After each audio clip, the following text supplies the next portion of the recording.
Okay, Cossack Crazies, welcome in to another edition here on Saul's Media Broadcasting tonight from Cossack Field. We need a better name. We should name this thing. This is Cossack Field at Cotton Sports Complex. The whole complex is Cotton Sports Complex. We have Hoff Field over here, which is our baseball field, and this is Cossack Field, track and field. Yeah. And they got the Cossack Center, so everything's pretty well named and laid out. But we're at Cotton Sports Complex here tonight. We are here at the friendly confines, the Cossack Field at Cotton Fields Complex. Cotton Sports Complex. There we go. Yep. All right. The Sioux Valley. See, this is what happens after a 12-hour day, Bill. 12-hour days, man. They will take it out of you. You're good. Sioux Valley football tonight versus the Flandreau Flyers. Not a rematch, but we did see the Flandreau Flyers last night in a volleyball fashion. It was quick work by our Cossack volleyball team, a 3-0 sweep of the Flandreau Flyers. Our football team trying to get back on track now. This is the third of 3 games in a row that are at home. There's a fourth next week as well. It's been 2 tough ones. Clark-Willow Lake came in here and just kind of outplayed us a little bit. And then last week, right to the wire with the dual Cardinals, and they walked it off with no time left on the clock to run it in for 6 points there, 46-40, a loss. And our Cossacks are sitting 2-3 in the season. What an amazing high school football game it was last week in terms of entertainment. Obviously, as Cossack fans and Cossack backers and people, we wanted a different result. But to just simply be entertained as a sports fan, that was entertainment. It was exciting. 86 points scored on the night for that game was outstanding. Yeah, it just didn't end the way that our Sioux Valley faithful were hoping for, a 46-40 loss at homecoming. Now, after a week of practice, you get back on the fields. You get on the practice fields. You regather the troops. You circle the wagons. Isn't that one of the Chris Berman things that he would always do? You have to find a way to dig deep now. This is a 2-3 season, and that's kind of the reality of things. There's Flandreau this week, Beersford next week, and then we go on the road to play Elk Point Jefferson. Oh, by the way, the Huskies are either 1 or 2, depending on the media poll that you're looking at, in 11B.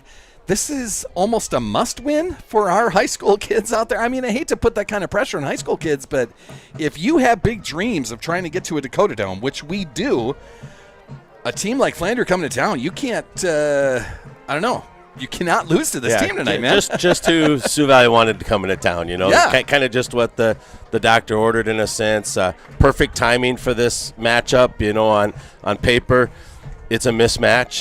You call it what you want to. So Sioux Valley now coming off of a couple weeks, coming off of a bye week as well, and a couple losses. I just really look for them to be charged up, amped up, bringing everything in the tank, rev up the diesel, so to say, and charge out of the locker room and have themselves ready to rock and roll. I think they're going to see some really good things out of the Cossacks here tonight in this Lake Central Conference Big East matchup. Of course, we've talked before, Lake Central Conference not necessarily recognized as football conferences anymore. But those are the things you see. Like you say, we played last night in volleyball, and you say made quick work. Same thing here. Sioux Valley wants to make quick work of tonight, get themselves organized, get ready for Beersford next week, more of the same, and then build momentum towards Beersford, which would be a great opponent to have heading into the playoffs.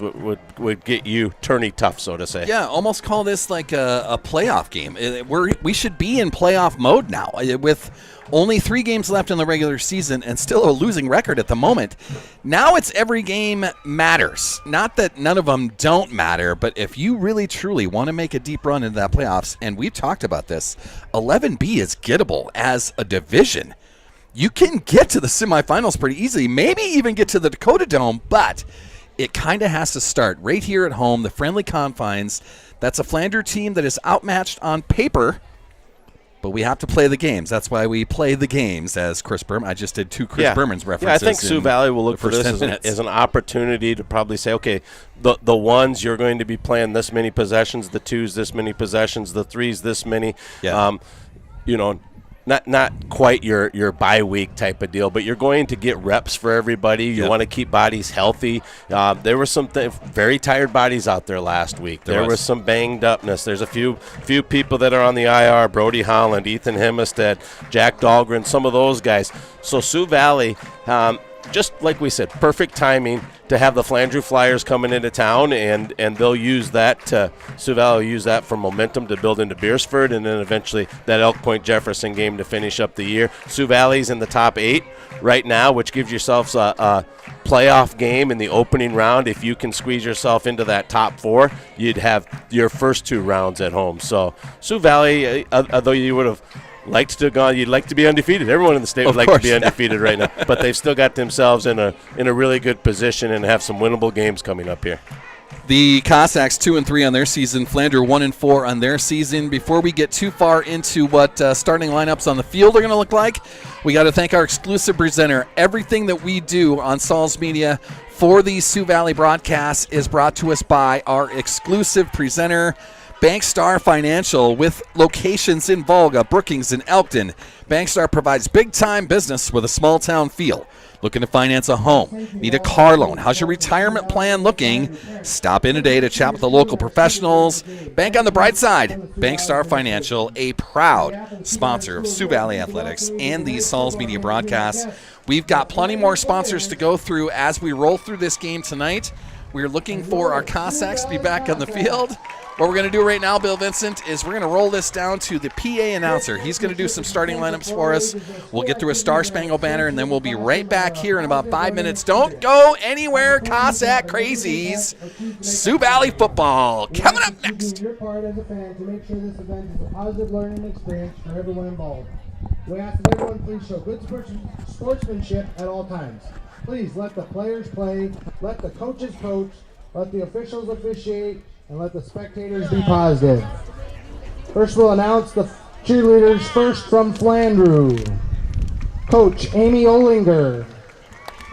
Head coach Mercedes Vanderwall. Cheerleader Fawn Frias. Cheerleader Mackenzie Gregory. Cheerleader Joycey Marquez. Cheerleader Tatiana Morales. Cheerleader Kylie Westbury. And cheerleader Misha Pedraza Felix. Now the cheerleaders for Sioux Valley. Their head coach is Casey King. Cheerleader Matea Bell.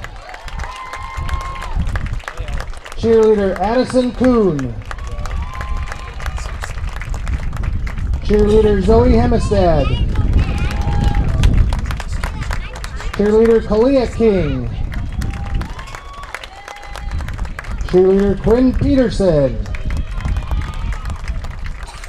Cheerleader Kendall Schwartz. Cheerleader Talissa Tangen. And cheerleader Amari Ward.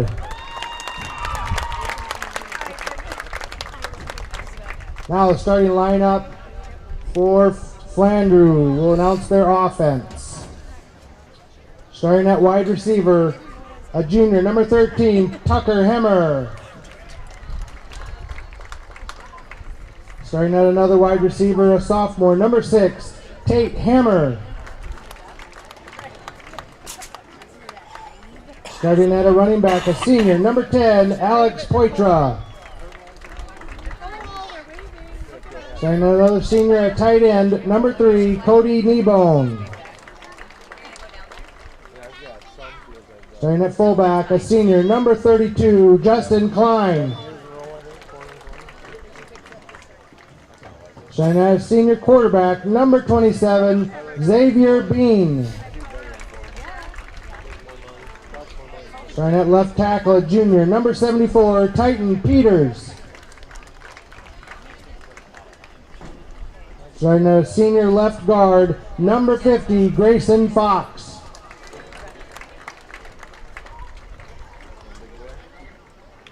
Starting at center, a senior, number 76, Caden Ayat.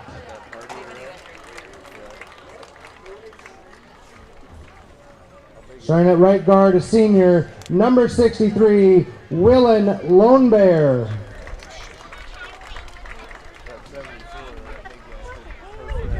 And starting at the right tackle, a senior, number 72, Emmett Scroll. Head coach for the Flyers is Josh Edlund. Assistant coaches are Garrett Carr, Tom Gregory, Joe Parsley, Braden Peters, and Brandon Peters.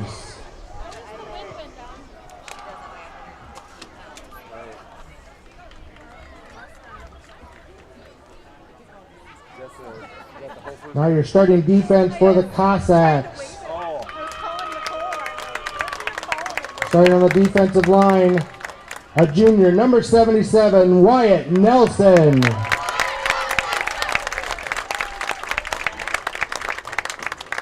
Another starter on the defensive line, a senior, number 56, Andrew Gunderson. Starting on another defensive lineman, a senior, number 51, Preston Top.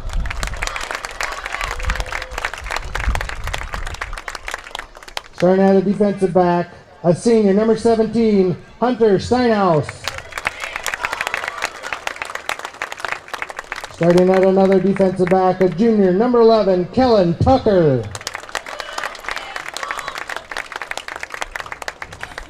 Starting another defensive lineman, a senior, number 9, Tobin Squires. Starting at linebacker, a senior, number 8, Broden Teskey. Starting at a senior linebacker, number 6, Mitchell Guthmiller.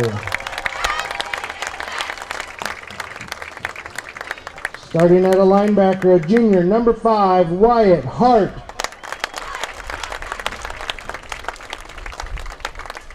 Starting at another linebacker, a junior, number 4, Logan Moan. And another defensive back, a senior, number 2, Braden Danzizen. Head coach for the Cossacks is Jordan Fass. Assistant coaches are Ben Blees, Jeremy Bachman, Jake Schneider, Adam Deerduff, John Hart, Harrison Wagner, Cooper McDermott, and Tim Larson. Our officials for this game, and we do have announcement for military appreciation, so if I get the guys with the flags to hang tight. Officials are referee Stan Hansen, umpire Joe Muth, head linesman Sean Hansen, line judge Jamie Beesh, back judge Matt Sisk, and alternate Lane Stostein. Guys missed that one. Tonight is Military Appreciation Night. Before the rest of us stand for the national anthem, we would like all past or current members of all military branches to please stand so we can applaud you.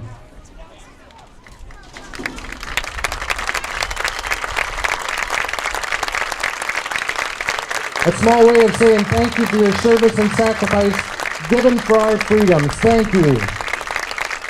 I would ask now that everyone please stand and sing along as the national anthem is sung by Sioux Valley Choir members. To show proper respect, please remove any caps, face the flag, and stand at attention with your right hand over your heart. Veterans and military personnel not in uniform may salute the flag. The colors are being presented by Legions of Volga, Sinai, and Bruce.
Well, Bill Vincent, what a showing. Military Appreciation Night tonight, and a lot of seniors out there holding some flags behind our Legionnaires. Quite a showing.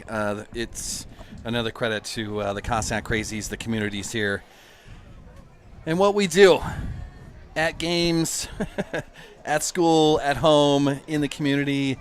Just another good showing right there. Yeah, we mentioned Sioux Valley, those that were on the IR, not in uniform today. Same thing with Flandreau Flyers without number 57, Andrew Martinez, a senior offensive and defensive lineman at 5'6", 160 pounds. Of course, we make the assumption IR for these athletes on both these teams. Better to just say not in uniform, for whatever those reasons are for either team. But again, worth pointing out, some of those players could possibly be key players along the way. But this Flandreau squad, only 26 guys, I believe it is, in uniform over there. Yeah. Sioux Valley, in the meantime, what was there, 14 guys just holding flags or whatever? So the numbers game in huge favor of Sioux Valley Cossacks tonight. It is tonight for sure. Our captains for Sioux Valley, number 6, that is Mitchell Guthmiller, a senior wide receiver and linebacker. Number 42 is a number that I do not have on my list. That's because it's Patrick Quayle. Is that right? Patrick Qualley will be number 42. The junior goes out there for the captain deal. Now, at least that's who 42 was last week. We have our scoreboard aide helper here tonight. Patrick Qualley is number 42, and we'll put him in a headset too so he can know what we're talking about and kind of see things. He's filling in for the Carmel Dog. No Carms tonight, Blaze and Brett. So we've got Blaze and Brett Milton up here, and we appreciate you. It'd be real easy for him to say, hey, I want to be in the student section. Salzy's going to coach you up real quickly here, Brett, and get you show the you how to do scoreboard that work for us. In a second. Let me just finish this off quick. The other captains that Sioux Valley has out there, number 2, Braden Danzizen, and then number 50, Marcus Olson, a senior offensive lineman. Starting lineups are going to be read off quickly by Bill Vincent. Those starting lineups brought to us by CC's Bar and Grill, a fantastic place downtown Volga. Burgers, chicken, chislic, and more. Bucket of balls, always fun with whatever crew you have going on down there at CC's. Get on down to CC's, man, a proud sponsor of everything we do here on Sauls Media and Sioux Valley Athletics, and the host of our Monday night coaches show, the Sioux Valley Coaches Show down at CC's. Bill Vincent, go through some starting lineups here, and I'm going to teach Brett how to use that scoreboard. Sounds great. Coach him up, and I believe most of you at home just were able to hear public address announcer Bruce Lucas go through those lineups. But for Sioux Valley, they announced their defensive starters, so we'll go through their offensive starters here. Number 2, Braden Danzizen will start at wide receiver, split out. Logan Moan, number 4, will be in the backfield. Wyatt Hart will be your quarterback. He wears number 5, the 6', 195-pound junior. Mitchell Guthmiller, the SDSU commit, the senior wide receiver, slot back at 6'4", 200-pound. He wears number 6. Sioux Valley, of course, will be without number 7, Brody Holland tonight. Number 8, Broden Teskey will be in that starting lineup both offensively and defensively. And number 9, Tobin Squires has returned to the lineup, the tight end defensive lineman at 6'7", 240. Marcus Olson will wear number 50 and start on that offensive line along with number 51, Preston Topp. Both of those guys are seniors, along with senior Drake Schmuck, who wears number 52. He'll start both ways, he'll start offensively tonight. Number 56, Andrew Gunderson, will start both ways. And number 57, Wyatt Nelson, will be a two-way starter. The Cossacks are coached by Jordan Fast, Ben Blees, Jeremy Bachman, Jake Schneider, Adam Deerduff, John Hart, Harrison Wagner, Cooper McDermott, Tim Larson, Colin Vanderwall, Jamie Trigstead, Brock Teskey, and Travis Takes. That's a lot of names out there. That was number 13, Tucker Hemmer. First off on the receiving the kickoff for Flandreau. That's Xavier Bean, number 27. He's their quarterback. 2 running backs behind him. There's a H-back and a wide receiver. They're going to hand that to number 10. That's Alex Xavier Poitra trying to get around the left edge.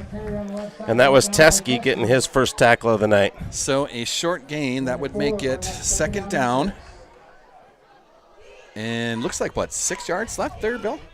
Yeah, Flandreau starting on their own 35, was it? Own 35.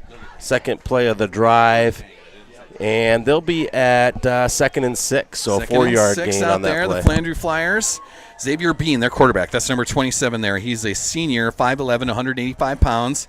That's a handoff right off the right guard. Good gainer there, right up the middle. That was Sioux Valley's. Yeah, that was Steinhaus who brought him down. Hunter Steinhaus' first tackle of the evening, and Flandreau got between the tackles there on that play. Bean, quarterback in this squad, we've seen him on the basketball floor for many years. Jesse Bean, his father, the head coach at Lower Brule with their basketball program. Just try to run that clock a little bit. Just see what the scoreboard's doing up there as well. And just try to keep up with it.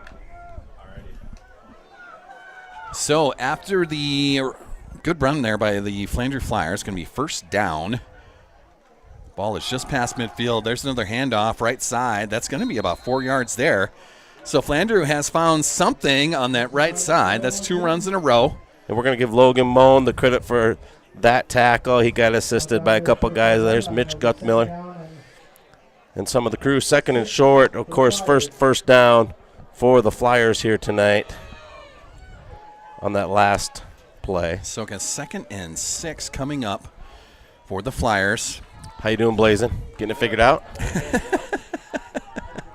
I'm sure Carms is tuned in, listening. Maybe he's got a few games on. Shoot us a text, Carms, if you're seeing anything, maybe our production or maybe some scores to highlight. But just so you know, Blazin' Brett filling in for you here tonight. Pitcher on the left side. That's going to be stuffed. That's 51, Preston Top on the stop there, yeah. So nice job on defense right there. Bringing up third down for the Flyers. One thing the Flyers wanted to do was get the clock moving and keep it moving, and so far here they've been able to do that. 4 down territory in 11B football, of course, in this situation, so they'll look to get some of this back on this play and then have a 4th down decision as to whether they want to go to the air or stay on the ground. It's going to be 3rd and about 5 yards for the Flyers. That's Bean. He's under center. 2 running backs behind him. 1 wide left and H-back to the right. This is going to be a fake. Throwing on action, third. Throwing it on third down, and it's picked Steinhaus could go. Steinhaus has got room in front of him. He's gone. He is loose. An INT return for a touchdown. That is a Sioux Valley touchdown. Would that be 60? 60 yards-ish. 60-yard INT. Hunter pick Steinhaus six. Jumped in front of an out pattern by Xavier Bean. I don't even remember the receiver he was looking for right there. That's what we've been talking about, Sioux Valley needing to make that spark, that play. We waited 2 games and a bye week, and Logan Moan kind of got that one, but we just weren't quite able to get the play before Dual had the walk-off situation last week, but that's a way to jumpstart the Cossacks. So Sioux Valley then out to try the 2-point conversion. Wyatt Hart in shotgun. Logan Moan behind him. That was Tobin Squires in motion. 2 receivers, 1 on each side. Hand off to Logan Moan. He'll take it right up the middle. Stood up at the goal line, and he will not get in. Yeah, I think he maybe just thought he was in and going to look like he was in just walk in, but the hole was filled really quickly there by Flandreau. So 2-point conversion fails for Sioux Valley, and at the 9:15 mark of the first quarter, it's Sioux Valley 6, Flandreau 0. Real surprised they're on that 3rd and 4 for Flandreau that they didn't keep it on the ground, keep the clock moving as heavy underdogs here tonight. Instead, they chose to throw. I thought that would be maybe more of a 4th down look out of them, and Hunter Steinhaus and the Sioux Valley coaching staff was all over that and ready for that play and that read. Just maybe trying to do something. I mean, Clark Willow Lake had some luck throwing the ball against us. Dual last week had some luck trying to throw the ball against us. Maybe they were trying something right there and something in the preps that they did. I get all that, but you also have to know that had to be high on the priority list for the Sioux Valley team all week at practice. Oh, yeah. And Sioux Valley defensive coordinators and their defensive staff, I'm sure just excited, pumped up, jacked up over that play. Like we said, Sioux Valley had to come out and rev up the diesel, and Hunter Steinhaus was the guy to do that. Hunter Steinhaus gives us that spark that we were looking for. Sioux Valley kicking off. That's Wyatt Nelson, and he will kick that out of bounds. So Flandreau's going to have a 1st and 10 from their own 35-yard line now, and that's where possession number 2 will begin for the Flyers. They did have a couple of nice runs, a couple of nice first downs. And then it's Hunter Steinhaus jumping in front of it, and it is a pick 6 to the house. Hunter Steinhaus. Yeah, Flandreau had to like everything about that first possession they had other than the decision to throw it. and make that read there that Sioux Valley jumped all over, because they had the clock moving, they were moving the football, and they still had 2 downs to work with on Sioux Valley's side of the field. Flyers will come out in the close to the same formation. There's 2 H-backs now, 1 each side. 1 receiver out left. That's Xavier Bean under center. 1 running back behind him. He'll toss it to that running back, trying the left side, trying to get to the corner, and he's going to run out of room. That was number 32. That's Justin Klein trying to get around that corner, and Mitch failed to do so. Mitch Guthmiller is going to get his first solo tackle of the evening. So Sioux Valley spreading out the workload here defensively with their tackles. Preston Top getting off that pile. Wyatt Hart getting off that pile. Tobin Squires part of that pile. Good to see a lot of bodies getting to the ball at the same time. We've been working on our defensive sets, I believe. I don't know about you guys, but I wouldn't want to be lining up across from number 63 out there. Look at that helmet. Guys put his lid on some people over the season. Doesn't even have the shiny. That's Nelly. Wyatt Nelson. A little dance afterward from Wyatt Nelson. Tackle for loss. There we go, Nelly. Whoa, the white hat didn't like that. It's going to cost him 15 yards. The white hat did not like that, guys. You can dance, but not in high school. That is not allowed for the Nelly. most part. So he makes the great play, gets a tackle for loss, but it is going to cost Sioux Valley 15 yards. Wyatt Nelson gets credit with the sack.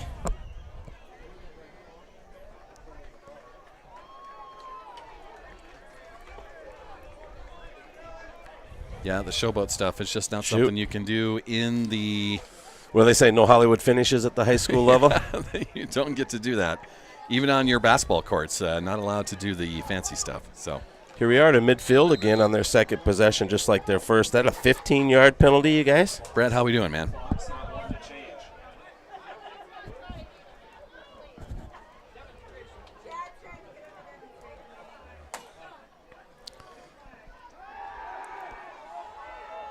I think that's the play Flandreau was looking for last time. A little roll out, find their fullback out in the flats, see if he can beat someone one-on-one. That's going to bring up a 2nd and short for Flandreau. Just shy of the 40-yard line. That'll bring up 2nd down and 1. So we'll have 2nd and short here for the Flyers after that penalty that went against Wyatt Nelson. After a great defensive play, just got a little too excited. But those are things when you've seen us be a little bit flat the last couple of times out, that maybe this coaching staff's okay with, hey, who's going to charge up the energy? Who's going to bring the juice? It was Hunter Steinhaus with the pick 6. It was Wyatt Nelson on that defensive play. There is a handoff right up the middle. That is Klein again. He's going to get enough for a first down. It was 2nd and short. He got about 5 or 6 there, so a first down for the Flyers. I am working on a little remote action. That's the Flyers' 3rd first down of the evening, and that was Klein that they also found on that little rollout as well. So first down once again for the Flyers back in Sioux Valley's territory. They were here on their first possession of the game. Of course, Sioux Valley hasn't had an offensive possession. Their touch of the ball was a pick 6 by Hunter Steinhaus with 9:15 to go in that first quarter, making it 6-0. The 2-point conversion by Logan Moan failed. And here is Bean bringing up the Flandreau Flyers to the line of scrimmage. He fakes the handoff again, goes deep, throws a nice ball. And that is caught in the end zone. That's Tate Hammer. Stop that right there. So and we're tied at 6. Flandreau answers, man. What a throw. 40-yard touchdown pass. That's one of the better balls we've seen at the high school level this year, Salzy. Xavier Bean just had a good tight spiral. Showing that he can fling it out there. Well, I'm sorry, we're working on 7:28 mark for Flandreau to make it 6-6. Here's the all-important 2-point conversion, and we might see a kicker. And is that also Bean? Blazin, you might know. 27 is Bean. Is that Bean's him right also there? a kicker. I see the 2. I can't see if it's 27. Oh, a he little hesitated delay coming up to that line. Bad snap, trying to get a hold of it, and it'll be no good on the 2-point conversion try. We're going to credit Braden Danzizen with the blocked extra point there. Okay. Z Let's blocked see some love. the extra point. Yeah, Bean just saw that was going to get blocked, kind of hesitated, wasn't even going to wind up and kick it. Maybe waiting a split second to see if his snapper had the same read and was going to pick the ball up. Probably have an automatic call to go to, but he went through with the kick, and Z got his hands on that, and we're tied at 6. So that's big because Sioux Valley had trouble a week ago stopping Dual on 2-point conversions. At least early on, seemed like that first half. Later on in the game, Sioux Valley was able to get into it. So Sioux Valley will get their first offensive possession, although they have 6 points on the board. That came from a defensive touchdown from Hunter Steinhaus with 9:15 to go in the first quarter. He took it 60 yards to the house to make it 6-0. And then Flandreau here, it was the 40-yard touchdown pass from Bean to Hammer to make it 6-6. We'll see Bean now back as a quarter. As a kicker. Bean, of course, been in that Flandreau Flyers basketball lineup over the years and will be back in that again this year as well. This Flandreau squad only suiting up about 25 guys here tonight. So roster depth definitely favors Sioux Valley. We'll see if that shows up as this game wears on. Short kick that is picked up by Wyatt Hart. He's trying to come to the near sideline. Oh, what a block! Space. Guthmiller. Guthmiller with a good block. That's going to allow Wyatt Hart to get to about the 44-yard line. That's where Sioux Valley is going to start. Finally, their first possession of the night. And credit Tate Hammer, who just got that touchdown pass with a hard hit there on Wyatt Hart to take him out of bounds, but Sioux Valley will take over on their own 44-yard line. Sorry, I've been trying to get my scoreboard to act like a scoreboard. It takes the village around here. Brett Milton's on the keys. We appreciate you, Blazing Brett. And here's Wyatt Hart under center. No, it's Wyatt Hart back in shotgun. He'll hand it off. That's Logan Moner on the right side. Plenty of room out there. He's going to get to the far sideline. Block from Guthmiller. And he will just duck down, keeping that clock running. He stayed in bounds. Nice run by Logan Moan. They'll stop the clock for a second for a first down, get our chains put together, and then fire it right back up. So Brett Milton's going to be on our scoreboard doing that. Yeah, Logan Moan with a nice run around the corner. Biggest chunk of yardage he's picked up this year, other than that big touchdown pass a couple weeks ago against Clark-Willow Lake that was called back. Called back from about 84 yards. He was able to run that. Could have been a huge part of that Clark-Willow Lake game, but called back because I think a holding penalty brought that thing back. Correct. It's going to be shotgun for Wyatt Hart. Looks like he's got Guthmiller behind him this time, so he'll hand off Guthmiller right up the middle. Big body Mitchell Guthmiller. He's going to have a gain of maybe 6, almost 7 on that. How you doing, Brett? You doing okay? Yeah, he's brought down by the quarterback, Bean, so he's just going to be a busy guy tonight, doing things both offensively and defensively for this Flandreau team. Can you hear now? These guys need to go both ways for this Flandreau squad, where last week when we played dual, there weren't a whole lot of guys on that Cardinal squad that went both ways. No, they were able to keep their legs fresh. We had a lot of leg cramps out there at the same time by going both ways as much as we do. Hopefully we've been hydrating this week. Wyatt Hart in shotgun. Logan Moan right next to him. He's going to keep it. Try to go up the middle. Bounces it to the left side. Near sideline. He'll get to the corner, the 10, the 5, and be brought down inside the 5-yard line. Wyatt Hart nowhere to go up the middle. Bounce it to the near sideline and almost got to the pylon in the corner. It'll be first down for Sioux Valley. First and goal from about the 4-yard line, looks like. Maybe, it is the 4. That's where they got it placed. Second first down of the evening for the Sioux Valley squad. Of course, they've already got 6 points on the board. That was a defensive touchdown. The offensive side trying to get something in themselves now. It'll be Wyatt Hart looking like he's going to be in shotgun. That's Mitchell Guthmiller to his right. Dan Ziesen wide right. And Broden Teskey. And we're going to have a flag to stop that. We're going to have a defensive penalty, right? Do we have an offside on the defensive side? No, we're going to go false start. That's going to back them up 5. It'll be first and goal from the 9 this time. Yeah, so Sioux Valley's had a couple of big penalties here tonight. The one, that defensive penalty, just kind of a celebration after a big tackle, really gave Flandreau that position to get that touchdown pass. And now this one, when you're inside the 5, is going to back it up, and you're going to have to get all the yardage. To get that touchdown, now you're going to have to get all 10 yards, 9 yards, whatever it'll be here in those 4 downs. Wyatt Hart in shotgun. Logan Moan to his right. 2 receivers out there. That's Guthmiller in motion. Fake the handoff to him.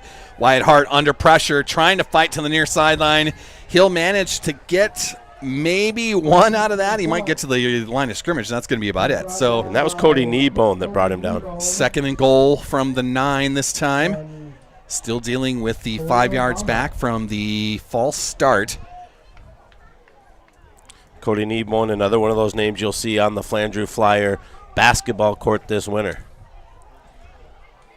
So this time for the Cossacks, Wyatt Hart in shotgun. He's got Guthmiller behind him, 2 receivers, 1 each way. Wyatt Hart will hand that off to Guthmiller straight up the middle. He's going to fight to about the 6-yard line. So it'll be a 3rd down coming now for Sioux Valley from the 6. It's 3rd and goal. They got to get in or get nothing as far as a first down goes. And, of course, we know no kicking game, so this is 4 downs for Sioux Valley. Yeah. We're seeing Owen Vanderweerd check in here for that offensive line, the 6'4", 260-pound senior. Wyatt Hart in shotgun. Logan Moan behind him. 2 receivers, 1 each way. There's the snap. Handoff to Logan Moan. He'll take it up the middle, fighting through the left side. He gets to about the 5, and that's where a little stalled scuffle or something afterwards. What happened afterwards there? Moan popped up, kind of ran to the end zone or something. Could be doing some talking out there. 2 teams that are not on the winning side of records. Maybe some frustrations coming up through their seasons. 4th down. So here's our biggest play of the game to this stage. 4th and goal from the 5-yard line now. Sioux Valley trying to punch in here in the first quarter. Look for something with options here for Wyatt Hart. Wyatt Hart in shotgun. Guthmiller behind him. That is Steinhaus in motion. He keeps Take it. the handoff. We got a play action. Oh, what a and it is defensive knocked down. Any flag? No flags that I see. What's the number? Is that 32? That was Klein. They got a hand Klein's in on been that. active tonight. Klein and Bean are going to be busy guys. Klein from his linebacker position. That's Justin Klein, the senior linebacker, 5'9", 190 pounds. He managed to get a paw on that pass right across the middle, and the drive is going to stall at the Flandreau 5-yard line. A turnover on downs, and Flandreau's going to take over deep in their territory. I was going to say, Flandreau's not out of the woods yet. They're backed up here. Sioux Valley's probably going to bring everyone at them here. See if we can get a play like Wyatt Nelson had on that last possession. Sioux Valley would be okay with a safety here and then get the ball. Flandreau inside their own 5. Inside their 5. Xavier Bean behind, under center. They're He's going to hand that off right up the middle, trying to get some space. He'll work himself to about the 8-yard line. I'm not sure who even carried that. Klein, Nelson. Right, Klein on the carry. That was Justin Klein once again. How you doing, Brett? Good. It's fun, right? I mean, it's a little crazy over there, but Yep, definitely forced me to watch the game a little closer. We're appreciating it, Brett. Part of our production crew, Brett Milton, will be a basketball star here in the wintertime, but we're putting him to work. He's also part of that Sioux Valley cross-country team. He was 21st a year ago at Regions on that team that qualified as a team on the boys' side and the girls' side to go to the state cross-country meet a year ago. He had 2 conference meets coming up this week. Bean is going to hand that off again. Oh, and a it'll pitch. be pitched after the handoff. Now we're running to the far sideline, and that'll be enough for a first down for the Flandreau Flyers. Yeah, looked like that was going to be disaster for Flandreau there. Kind of a late pitch, but I'm sure they've practiced and they're confident in, but dangerous part of the field to kind of be doing that in. Crazy design. That was a handoff around the left side, and then it was the option pitch after he got stuffed around the corner. It still worked. They get a first down out of that, so it'll be 1st and 10. Ball is now placed on the 19-yard line of Flandreau, and that's where their 1st and 10 will start. Xavier Bean under center. He's got 1 receiver wide left, an H-back on the right side, and 2 running backs behind him. Handoff again. That's Klein straight up the middle. He's got space. 10 more yards, working to 15 before he's brought down by Logan Moan. A big run up the middle. That is, again, Justin Klein, the senior linebacker / running back. And I think he just handed off so quick there that our defense didn't have a chance to keep up with him. Yeah, they're pretty good at that. And, of course, in recent time, Flandreau maybe hasn't been looked at as the most successful football team around. But traditional-wise, this is a team traditionally that's been a winner. They've had their trips to the Dakota Dome, their championship runs. So they take a lot of pride in their football program and their traditions that they have. Another first down coming for the Flandreau Flyers. There's another handoff right at the middle. That's Klein again. Stuffed on that. They will give him about 1.5 yards.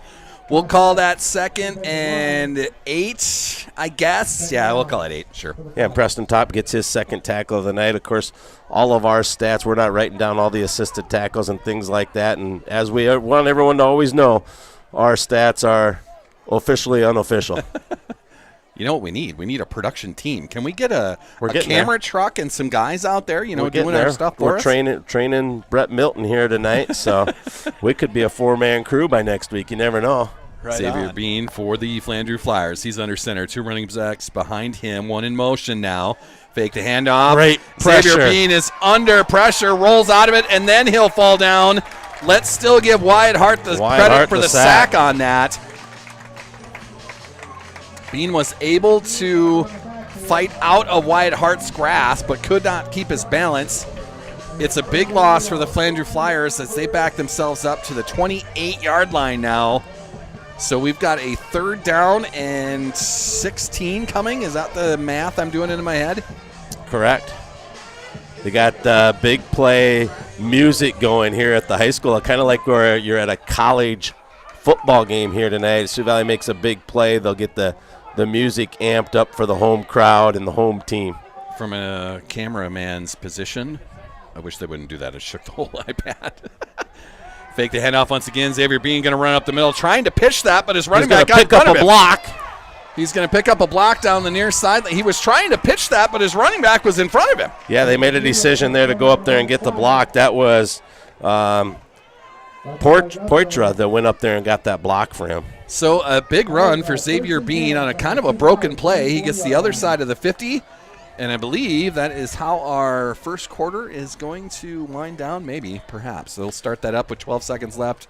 They might get this play off, and that'll be the end of our first quarter. 7th first down tonight here for the Flandreau Flyers. Sioux Valley owned the time of possession in a losing effort against Dual. Against Clark-Will Lake, we were begging for time of possession against Clark-Will Lake. Here tonight, Flandreau controlling time of possession in this first quarter. Sioux Valley, of course, really has only had 1 drive. Of course, Flandreau received the opening kickoff. Sioux Valley had a pick 6. Xavier Bean is going to hand that off. That's Klein right up the middle once again. He's going to fight himself up to about 5-yard gain on that. Get just across the 40-yard line of Sioux Valley, and that's how our first quarter is going to end. We head to the second quarter tied at 6. That first quarter brought to us by GP Auto, a fantastic car repair shop on the east side of Brookings, taking care of all your car repair needs, oil changes, engine repair, tire replacement. Grant and friends will get you back on the road. Call and schedule your car appointment today. Thank you, GP Auto, for being a proud sponsor of Sioux Valley Athletics and the Sauls Media broadcast. We head to the second quarter, tied at 6. Your first quarter recap. Flandreau received the opening kick, had a drive, got into Sioux Valley territory on 3rd and short. Sioux Valley made the read. That was Hunter Steinhaus, who took it 60 yards to the house to make it 6-0. Sioux Valley, the 2-point conversion by Moen failed. That was at the 9:15 mark. Flandreau received their second possession of the game. Sioux Valley a big penalty, 15-yard unsportsmanlike penalty, and that's where Bean then found Hammer through the air. Was it Hammer? Yep, so, Tate Hammer through the air for 40 yards to make it 6-6. The extra point was blocked by Z, and that's where we stand, 6-6. Flandreau's ball in Sioux Valley's territory. Around the state, Salsy, our scoreboard, not a whole lot out there, but Groton area is one of them. We've talked about at any point that was a team we kind of thought going into the year that would have a big year. They're up 21-0 over Roncalli, who's having a tough year. Dual and Clark-Will Lake, everyone around the area, they're 6th and 7 in the poll, or receiving votes. They're tied at 0. Flandreau coming out to start this second quarter now. Xavier Bean under center, 2 running backs behind him. First play of our second quarter, and it'll be a handoff. That's Klein. That has been working for this Flandreau squad. It's a quick snap and handoff, almost like what you would see in a 9-man where they're all scrunched up behind the quarterback. But they seem to be getting some yards out of that. It's bringing a 3rd and short. Thomas Moore up 14-0 on Belfouche. We're going to have a 3rd and 3 coming for the Flandreau Flyers. The Bucks. Is it the Bucks? Yeah, Sanborn Central are the Bucks now. Number 3 team in the state. They're up 7-0 over Miller Jaimo Herald. Do we have, the Bells? This going is, here for the Sioux Valley defense trying to pump them up. That is the ACDC Hell's Bells intro Bells right there. Going here Xavier at tonight's game. Under center, 2 running backs. Handoff again. Klein up the left side. He's got room to run there. It's Wyatt Nelson holding on for dear life. But that'll be another first down by Justin Klein. He's been a truck here tonight. That was Hunter Steinhaus that was holding on to save that touchdown. But that's another example of just handing it off to Justin Klein, taking it right up behind the guards. It's a quick handoff. It's a fast snap, fast handoff. It seems to be catching our guys off guard a little bit. It has been successful for this Flandreau offense. Another first down for them. 1st and 10 again. It has been. We'll see if that can hold true through the night. I do feel like Sioux Valley is going to wear on this team. I hope so. Man, we're going to have to – they've been running Klein for over a quarter now. There's another handoff. Same side, around the left end this time. That is Dan Ziesen that gets him first. He's joined by Teskey and Steinhaus. Logan Moan getting off that pile as well. Yeah, Steinhaus with a couple tackles and a pick here tonight. Dan Ziesen with 2 tackles. Logan Moan with 2. Mitch Guthmiller with 2. Teskey has 1. Hunter Steinhaus with a couple. Top with a couple. So Sioux Valley spreading around the workload here on defense. You want to say that was a short gain, but he got 5 yards out of that again. It's going to be 2nd and 5, 2nd and 6, somewhere in there. Yeah, just ball is inside the 20 now. Another red zone trip for this Flandreau Flyer offense. Xavier Bean under center. They'll move to the right, fake the handoff to Klein. Now he's just going to follow him up the hole. He's got room to run as well. He'll be close to a first down. Looks like they're going to call him about a yard short. It's going to be 3rd and 1 inside the 15 now for the Flandreau Flyers. Xavier Bean heady and crafty up there, doing a nice job of running this offense for Flandreau. You've seen Xavier Bean on the basketball court several times. He's crafty on a basketball floor as well. Yeah, he can get hot in a hurry as well. Absolutely. Brett Milton has had to guard Xavier Bean from time to time. Yes. That's where Brett Milton's length comes in handy. Mm-hmm. For sure. Flandreau Flyers now 3rd and 1 inside the 15. Looks like the ball's on the 13-yard line. Xavier Bean under center. He's got 2 H-backs, and that's Klein right behind him. Handoff to Klein once again around the left side, and that'll work for a first down. He gets almost 8 on that, all the way down to inside the 6-yard line. First down, number 8 here. And now we've got a Flandreau. stoppage of play. I think a timeout by Sioux Valley. Yeah, Jordan Fast wants to bring his guys over to the sideline and have a chat with them. This timeout brought to us by our friends at the Man Cave Barbershop. Alicia and friends can take care of you. A fantastic barbershop, South Madary, right across from Brookings High School. Get the whole family down and let Alicia take care of you. Thank you for being a part of Sioux Valley Athletics and these Sauls Media broadcasts. Jordan Fast taking the time out here just to get his guys together and come up with some sort of plan here. Gather the troops, circle the wagons. Is this more of a pep talk than a strategy move? It might be. It's that run by Justin Klein that really isn't anything fancy about it. It's a fast snap and handoff, and it's catching our guys off guard. And I think you remind your guys, hey, we were just down here inside the 5 and came away with no points. Let's return the favor to Flandreau. Yeah, it's we're getting into gut check time here for our Sioux Valley Cossacks that just haven't stopped this Flandreau offense yet. I still like the odds of Sioux Valley wearing on this Flandreau team that has everyone playing both ways. Sure, yeah. That kind of worked against us a week ago. It did a little bit, yeah. Now we say that. Sioux Valley, though we have a large number, we still only have, 4 guys that don't play both ways. Was that the numbers that we came up with last week? That's the mathematics that we came up with last week. Coming onto the field late, that's number 52. Drake Schmuck now in on that defensive line. So it's 1st and goal from the 6 for the Flandreau Flyers. Bean with 2 running backs behind him. Another quick handoff. That's a sweeper on the right side. Cut down at about the 4. They're going to say he was down at the 5-yard line that time. Was that Preston Top again? I believe so. Top, maybe Schmuck there as well, but that was a pitch straight behind Xavier Bean. Bean circles, and it was one of the lead blockers going through that hole. They're running a 9-man offense out there. Yeah, and some of those traditions that have just stuck since the Statham days when he had this team at the Dakota Dome a few years there. You've seen the Winter Warriors do that throughout their career of a quick pitch. Yep, some of that stuff and then still from the double wing offense. Flandreau Flyers now 1st and goal. That's a handoff to Klein. He's going to be stood up. That is Tobin Squires bringing him down, keeping the Flandreau Flyers out of that offense so far. That'll bring up a 3rd down from the just inside the 5. It's 3rd and goal. just inside the 5. And Squires gets his first tackle of the evening. Of course, he's been in on a couple of team tackles. Squires with a great play right there. Good solo tackle by the big guy, Tobin Squires. What is he listed at now? Squires at 6'7", 240. He's a big boy. All right, Flandreau's going to come out here. This Xavier Bean under center. He's got Klein behind him, and then the rest of the offense bunched around the line here. Klein straight up the middle. He stood up and then falls forward, but down. Short of the goal line. They're going to say he's down inside the 1. So like we said, this is Sioux Valley's chance now to return the favor. We've got 4th and less than a yard on the 11th play of the drive. Coming on the field, that is number 66 for Sioux Valley, bringing in the beef. That's Owen Vanderweerd, a senior defensive lineman, 6'4", 260. Get him in there. It's time to stand everybody up. It's Gundy. It's top. 4th It's and Owen goal. Vanderweerd, Tobin Squires. That's a big defensive line up there right now for Sioux Valley. We'll see if Flandreau goes at him or around him. It's going to just be the Xavier quarterback. Bean, quarterback sneak. He throws the ball over the goal line, and that's going to do it. So Flandreau, a big drive, time running off the clock, a time-consuming drive as well.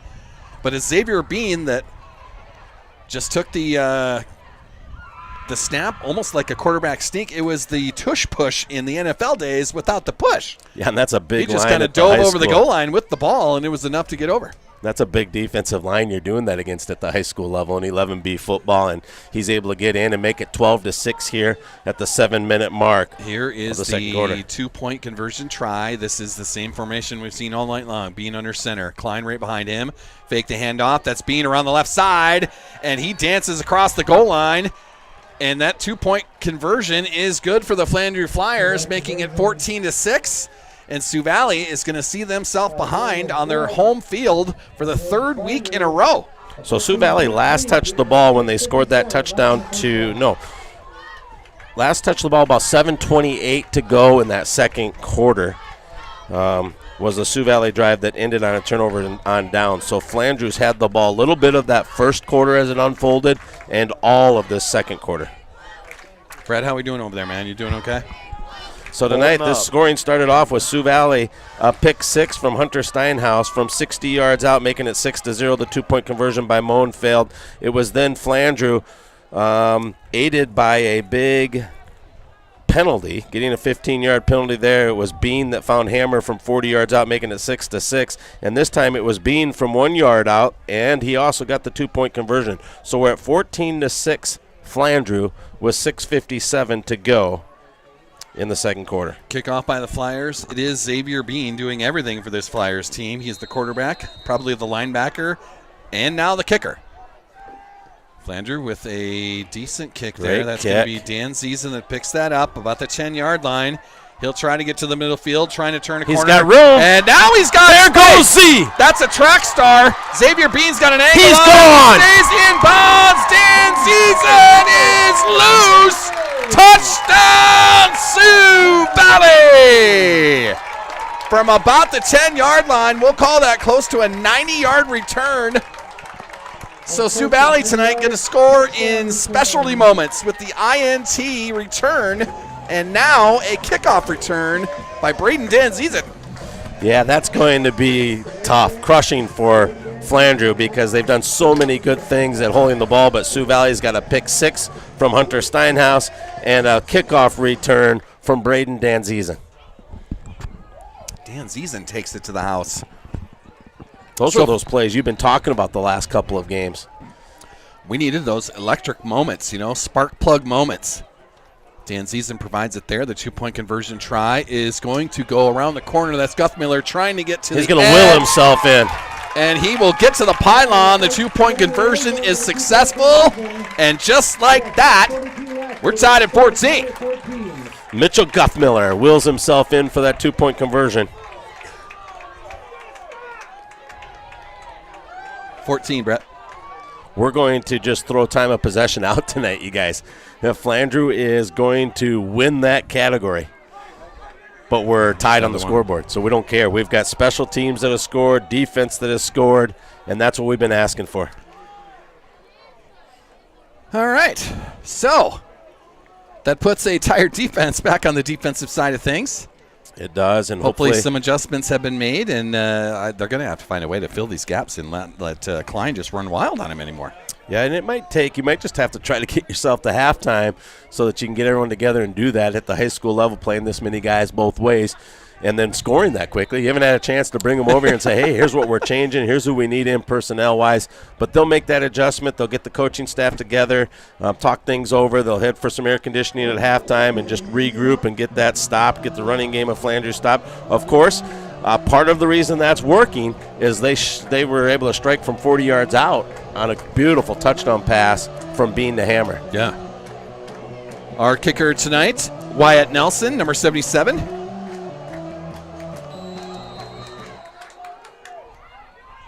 Don't see a pair of big kickers in the game, but we got them tonight. Xavier Bean on the Flandreau side, Wyatt Nelson on the Sioux Valley side. Good boot right there. Flandreau is going to take that to the middle of the field. Tackled. That is Wyatt Hart fired up after that tackle. Flandreau now will start a 1st and 10 in their own territory. They're going to place that ball on the 29-yard line. So that's where Flandreau is going to take over. Now this Sioux Valley defense just needs to it'd be nice to make a stop here, right? I mean, let's ask for points out of them. They've already got 6 points out of our defense. Let's ask for more. Our special teams has got us 6 points, so we're going to be greedy. We're just not going to ask for them to slow things down and get a stop. We're going to ask for points out of this defense. Our defense is our offense tonight, is how we're playing. That's all right. We can do that. Yeah, that Flandreau player just kind of tripped up his own man, and then Wyatt Hart took advantage of it and came in and really cleaned him up hard. Xavier Bean under center. 2 running backs behind him. They'll hand it to Klein around the right side, bottled up, but he does have enough to fall forward for about 4 yards. He is a load to bring down for our Cossacks. So it'll be 2nd and looks like about 7. So let's give him 3 yards on that. 3 yards and a cloud of dust. Is that what we're going to have here tonight? Yeah, pretty close to that. Cloud of dust, obviously being the soybean dust that's been hanging around here for the last couple of weeks. Now joined by the corn getting taken out of fields as well. Plenty dusty coming out of that. Hot and breezy today. Thank goodness for the breeze. Keep some of those bugs away. So Xavier Bean under center. He's got 2 running backs behind him. He'll hand it off. No, fake the handoff. Now There's it's a the pitch option. Near sideline, and that will be bottled up. There's a flag on the play. Logan Moan on that tackle. Dan Ziesens on that pile. Who's the first one coming up? Yeah, we're going to give that credit to Hunter Steinhaus with the tackle. Steinhaus, the first guy to get there. All right. And we do have a flag down. I didn't see what the... It's going to go against the Flyers. So they get called for something here. Is that so I believe hold? First flag of the night for them. Sioux Valley, of course, has had 2 big ones. The defensive one that gave Flandreau the 15 yards and then the touchdown, and then the one where Sioux Valley was inside the 5-yard line and had the illegal motion that backed them up 5 yards. So a 10-yard penalty for the Flyers. That backs them up to the 22-yard line. Looks like it's going to be a 2nd down. And what, about 18 now? Yeah, 10-yard penalty there against Flandreau. Flandreau now. Oh, can't see. Boy. Xavier Bean under center. 2 running backs behind him. 1 man in motion. They will fake the pitch. This is coming to the near side, and that is number 13. Is that Kneebone? Yeah, it just kind of slipped up on his own there. Tucker Hammer loses his footing.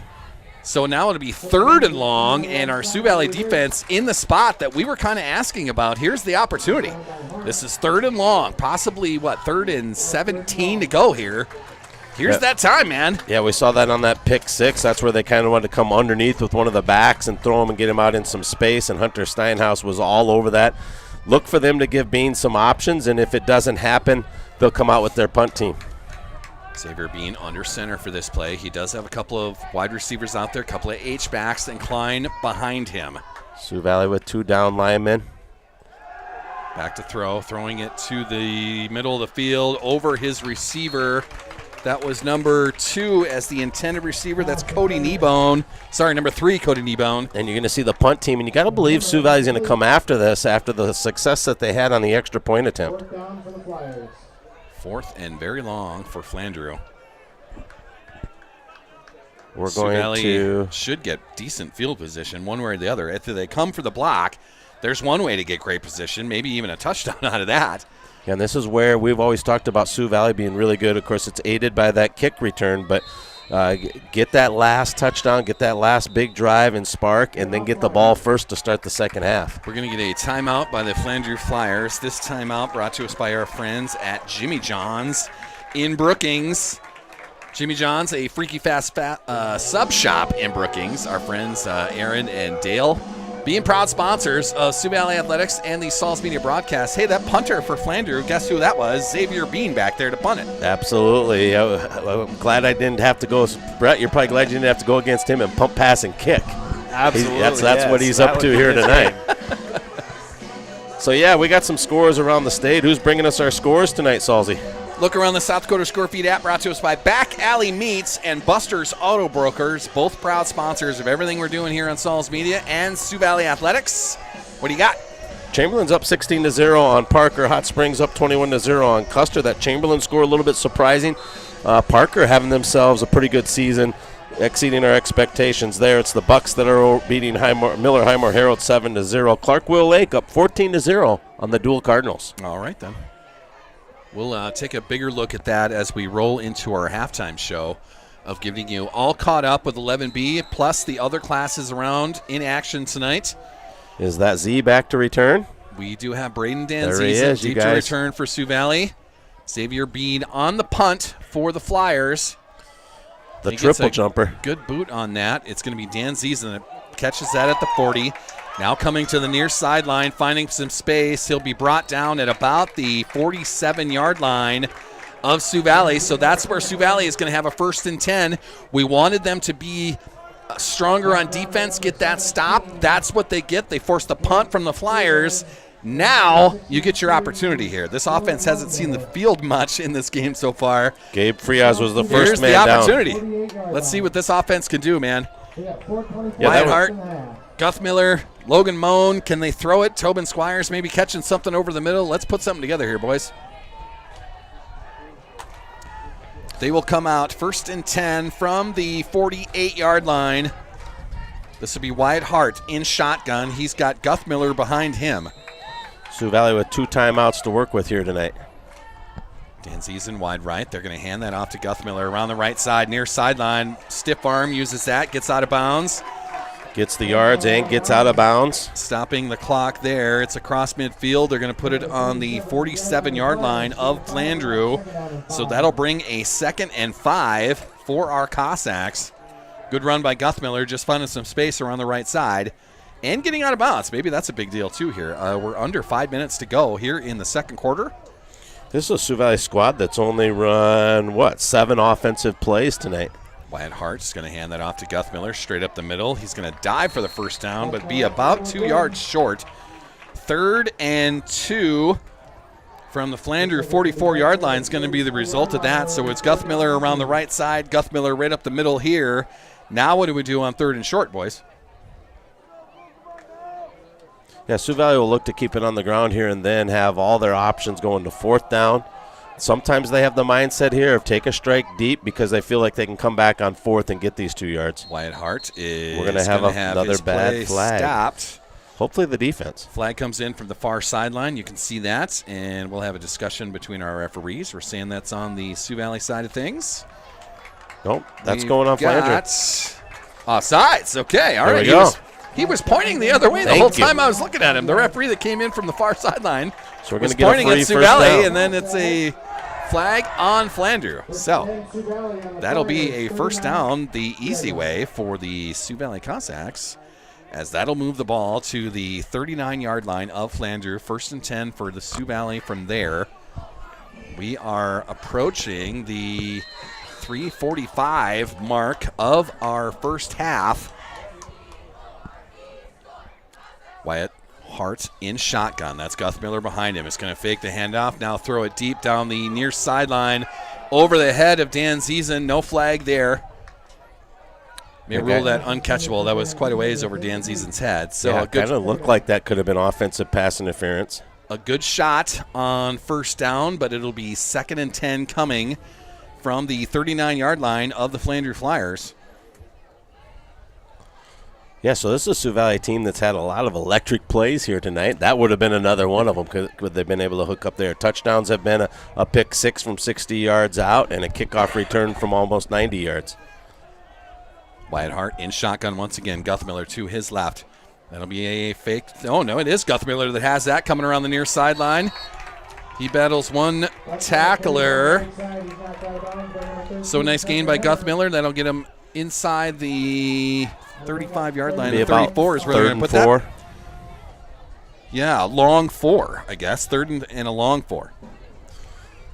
Play clock at 3:28. Sioux Valley has 2 timeouts to work with here in the second quarter. We've seen this spot all season long. This is 4-down territory for Sioux Valley. You get this far into the opponent's territory. It's too far to kick it. It's too close to punt it, so this is 4-down territory. Wyatt Hart, he's got Logan Moan to his left this time. Guthmiller in motion. Fake the handoff to him. Wyatt Hart coming around the right side, near sideline. He's got room there. Puts down a stiff arm, and that'll be enough for a first down as he gets inside the 20.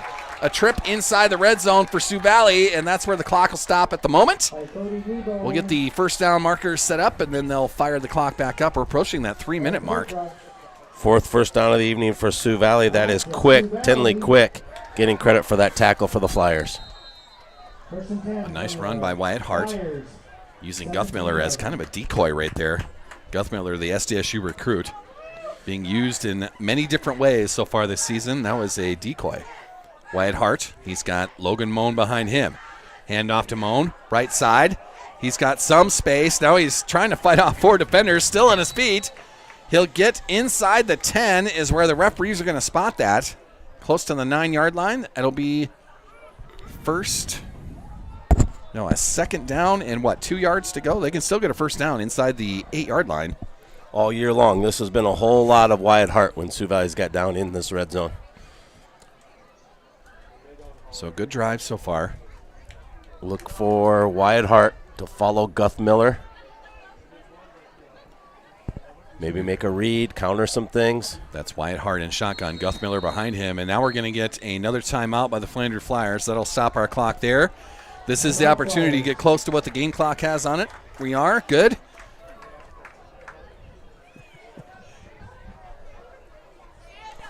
We're in a good spot here with your clock and everything, right? 2:40 to go, tied at 14. 2:40, it says here, just hasn't sent it to your hit the play button. Yet. It should correct itself. There it is. Okay. Well, so Flandreau will have 1 timeout to work with here. And then the remainder of this half, Sioux Valley has 2. You can hit that pause button there, too. Second and short for the Cossacks, looking for their 5th first down of the evening. Flandreau has 7 first downs tonight. Flandreau's scores have come 1 through the air, Bean to hammer from 40 yards out. The other a long drive, capped off by a Bean 1-yard quarterback keeper and the 2-point conversion.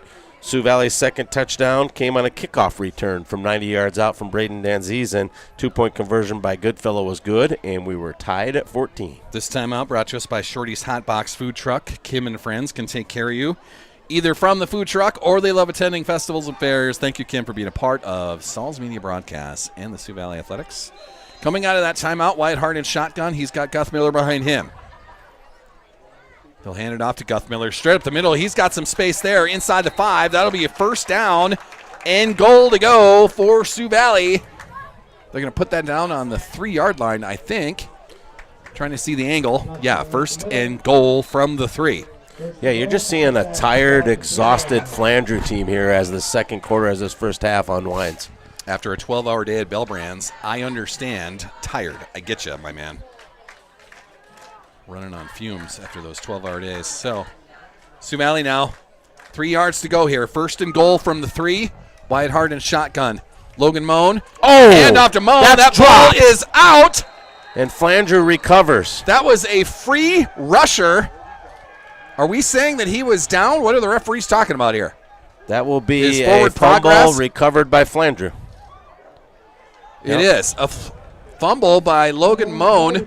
That was just a free rusher that came through. Nobody blocked him, and Moan got drilled as he was trying to get that handoff.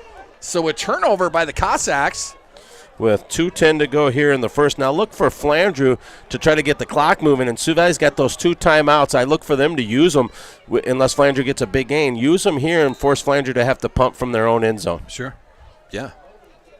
Got to get some stops here. Flandreau wants to get to halftime and say, here we are, tied on the road. It's a tough turnover right there by our boys. But Logan Moan didn't have a chance to really get that handoff. That rusher was in so fast. Flandreau now.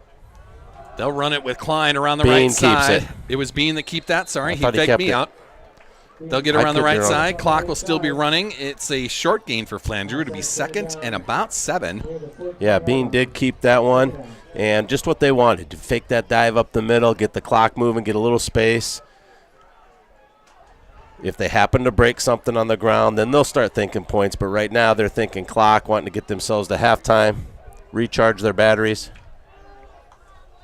Flandreau has 1 timeout to work with, Sioux Valley 2. Sioux Valley electing not to use it there, so Sioux Valley must be okay, too, with going to the half. Xavier Bean under center. He's got Klein behind him. Fake the hand. Oh, it's a... Flandreau says, we want more than that. Throw to the near far sideline. That is... Picked off. Sioux Valley What with the INT. And they have 2 What do you got, timeouts to work with. Yes. It is. Hunter Is that Steinhaus? Hunter Steinhaus getting in front of that. There's still a conversation between the referees. And we're going to say that was caught by Flandreau? That's the discussion on the far sideline. The referee there, the sideline referee, has pointed the way of Flandreau, so it's going to be a first down near midfield. Flandreau came to town fearless. I was not expecting that. Were you guys? I was thinking they were happy with the tie. They're saying, hey, we're on the road, we're underdogs, we're going to take some big shots tonight. Bean has a cannon. Of course, that was what? Fake and then pitched back to him? Yeah, there's a name for that play, but after... Flea flicker? Flea flicker, there you go. That's what I was trying to come up with. Xavier Bean's going to keep that. Come to the near sideline. Flag Another down. flag. One from the sideline, one from the referee behind the play. Could have 2 different fouls on this. That'll stop the clock for the time being.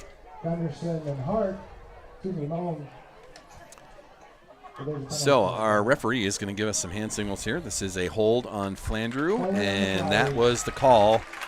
2 referees saw that. That'll back the Flyers up 10 yards to the 39-yard line. And won't they crank the clock back into play unless Flandreau uses their last timeout? We just got the last timeout called by Flandreau. This timeout is going to be brought to us by Nick's Hamburgers, the legendary hamburger shop in downtown Brookings. Buy and by the bag. It's your burger from the legendary spot, a tradition of the downtown area. Thank you, Nick's Hamburgers. So a timeout by the Flandreau Flyers. We've got 1:13, is that right? Yeah, 1:13 left in this first half. This is going to be a 1st and 20 for the Flandreau Flyers from their own 39-yard line. How about the representation South Dakota has in the WNBA finals?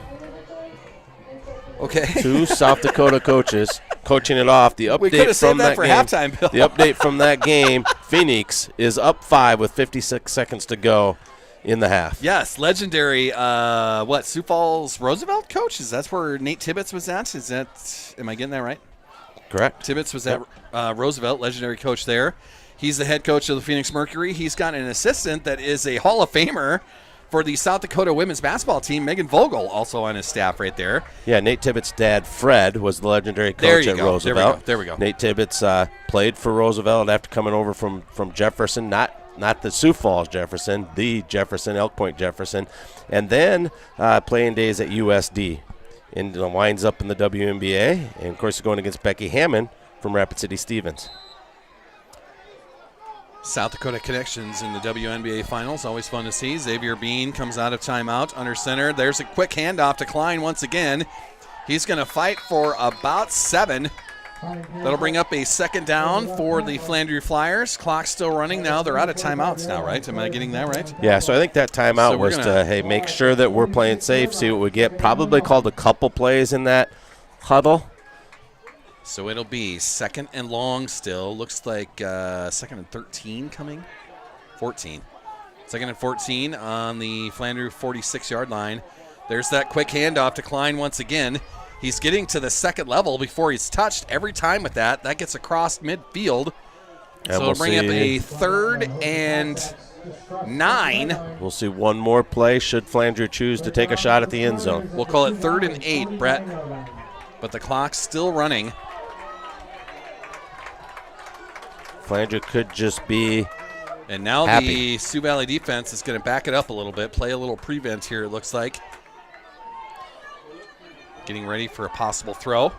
Xavier Bean under center. 2 H-backs around him. It's Klein in the backfield. Guth Miller back deep. Handed off to Klein once again. He's going to have enough for a first down, and now he's got some still space. alive. Preston Top will spin we him got a around flag. and throw him down. We've got a flag So now down if as well. this goes on the defense. Stop the clock there. Well, we might have to put something back on our clock. Yeah, if this goes on the defense, we would play on, but it is the offense, a holding. It's a hold on Flandreau. That's going to end our first half.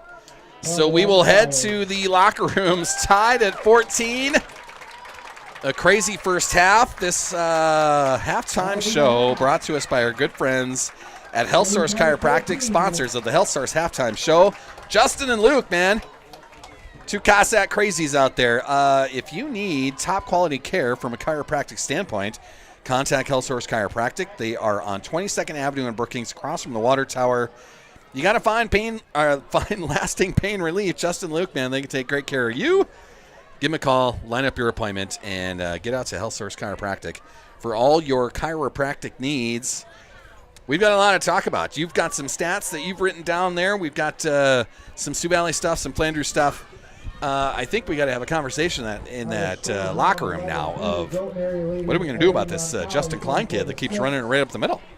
Yeah, and I think it'll be a pretty positive locker room, though, because the excitement level of a pick 6 from their defense and their special teams taking one nearly 90 yards to the end zone. So those are things that in those last couple of battles we were going back and forth that we were asking for. Hey, where's just the spark plug moment, the play that's a pick 6 or whatever. Tonight we've got those. Now if we can combine that with the defense and offense that we saw in the previous 2 games, a combination of the two, Sioux Valley being a good spot.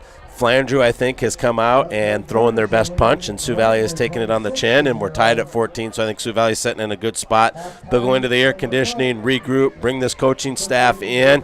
You see Tim Larson down there on the jog, heading to the locker room, Jamie Trigstad, this crew, Brock Teskey, Colin Vanderwall. You see everyone kind of heading that way, so they'll get their stuff together. Flandreau will be down here in our north end zone, and they'll regroup as well. But we are tied at 14 at the half, Salzy. So what we always do is take a look around the South Dakota Score Feed app. We'll let you know what is going on across the state out there.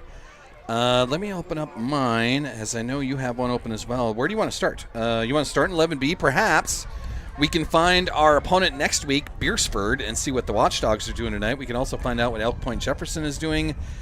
My app does not want to open up. Thank you to really impressed with this Lead internet Deadwood team, Salzy. What is happening tonight? Lead Deadwood at Ferguson Field, up 2-0 over number 4 rated Mobridge Pollock. So the Gold Diggers off to a great start there. That one's deep into the second quarter. Groton area has got it going against Aberdeen Roncalli. They're up 34-6, although many teams when Roncalli showed up on the schedule this year has been that game that's kind of sparked them and got them going. Chamberlain 16-0 over Parker, who Parker's had themselves a great start to the season. Hot Springs dominating Custer. That one's 28-7 out at Custer Field. It's the Bucks from Woonsocket, Western Springs, Sanborn Central up 14-0 over Miller Highmore Herald. The Bucks are number 3 in the state. Clark-Willow Lake 14, Dual 8. Those 2 teams, I say, are 6 and 7 in the state. They're the 2 receiving vote spots in 11B. Mount Vernon Plankington's up 8-6 on Winter. Elk Point Jefferson's up 26-0 over number 5 Wagner. St. Thomas More's up 38-0 over Belfouche. Millbank's up 14-8 on Webster and the entire area. McCook Central Montrose 22, Bridgewater Emory Eaton 18, Dakota Valley 10, Beersford 7. 2 big matchups in 11A tonight. It was number 4 West Central going to number 2 Del Rapids in 11A ball. West Central a 14-6 lead at halftime in Del Rapids. The other big matchup in 11A, it is number 3 Madison. They have a 20-0 lead on the road to Tri-Valley in the middle of the soybean fields, as we just noticed a week ago. That's a number 5 Mustangs team down 20 at half at home. Lennox receiving votes in 11A. They have a 21-0 lead at home against Canton. The number 1 team in 11A, Sioux Falls Christian, 41-0. 4 minutes left in the second quarter. They're beating up on the Tanagers tonight. In 11 AA, O'Gorman 27, Pier 23. So that'd be a cross division game there. That's number 4 and number 3 in different divisions. That one went final out at O'Gorman at McElhaney Field. T Area 20, Brookings 0. That one's also a final. That's number 4 T Area versus receiving votes Brookings. Aberdeen Central 28, Mitchell 6. Spearfish 14, Watertown 0. Huron 34, Douglas 0. Huron having a nice season. Yankton Bucks 13, Sturgis Brown 8. The big boys in 11 AAA, Sioux Falls Washington gets a win over Rapid City Central. That was at Howard Wood in Sioux Falls, 23-14. Brandon Valley. Oh, here's a shock. Sioux Falls Lincoln's the best team in the state at the big boy level. Number 1 in AAA, number 2 in AAA, Brandon Valley, and they've got a lead at home over the Patriots, 14-10. 9 minutes left in that third quarter. Sioux Falls Jefferson, they're out in Rapid City with a big 45-0 lead over Stevens. And later on tonight, hopefully going on right now, but we'll get an update later. Number 3 in AAA, Harrisburg. They're taking on Sioux Falls Roosevelt. All right, we're putting Blaze and Brett on the spot here. Brett Milton's got the 9 AA scores. Okay, so for 9 AA, we got Elkton Lake Benton leading the game 42-14 over Garrettson. That's right. ELB. Yep. ELB. Hanson 7-6 over Howard. Florence Henry 28-18 over Wilmot. Hamlin 20-0 over DeSmit. And Leola Frederick area 30-0 over Northwestern. Wow. Warner is up 35-8 on Redfield. Phillip is beating Hill City. And that's an moment right there. 9 AA, number 4 in the state. Hill City, the Rangers, our friends at the Hill City Cafe, undefeated coming into this. A tough road trip out to Phillip, and they find themselves down 11 with a minute left in the second quarter. So get to halftime, regroup right there. That score and that lead Deadwood score over Mobridge Pollock. Crazy. Those 2 scores just really pop out. What else you got over there, Brett? We got 9 AA. Freeman Marion Freeman Academy. There you go. Yeah. 36-0 over Centerville. Parkson 14-0 against Platte Geddes. Scotland/Menno 56-0 over Cologne. Wow. Okay. You have more? Sorry. Yep. A couple more. Britton Hecla 53-0 over Wabash Summit. Bennett County 6-0 over Kadoka area. Lyman is beating New Underwood 36-20. Product of Mr. Bolsted's multimedia class coming out here. That'll move us to 9A as we still have some time left on our halftime clock. S-Line Hendricks, a big lead up in white over our friends at Dubrook, 33-0. What are they? What's their mascot? The Red Hawks. Red Hawks. Beating up on the Dolphins tonight. That's at halftime in white tonight. Sioux Falls Lutheran, a big lead, big win over Gayville Vaughn, 36-14. That game's already done. Viborg Hurley, who's receiving votes in 9AA, they've got a big lead over Chester at halftime. That's 44-0 in Chester. As I mentioned, Hill City and Phillip, they're about to go to halftime in Phillip. That's a very good Rangers team that is down 11 on the road. We'll see what they do in the second half. Ipswich receiving votes in 9A. They've got a lead over Hitchcock-Tulare at halftime. Freeman Academy, we have that. Number 1, Wall in 9A. They get a big 50-0 win over Jones County tonight.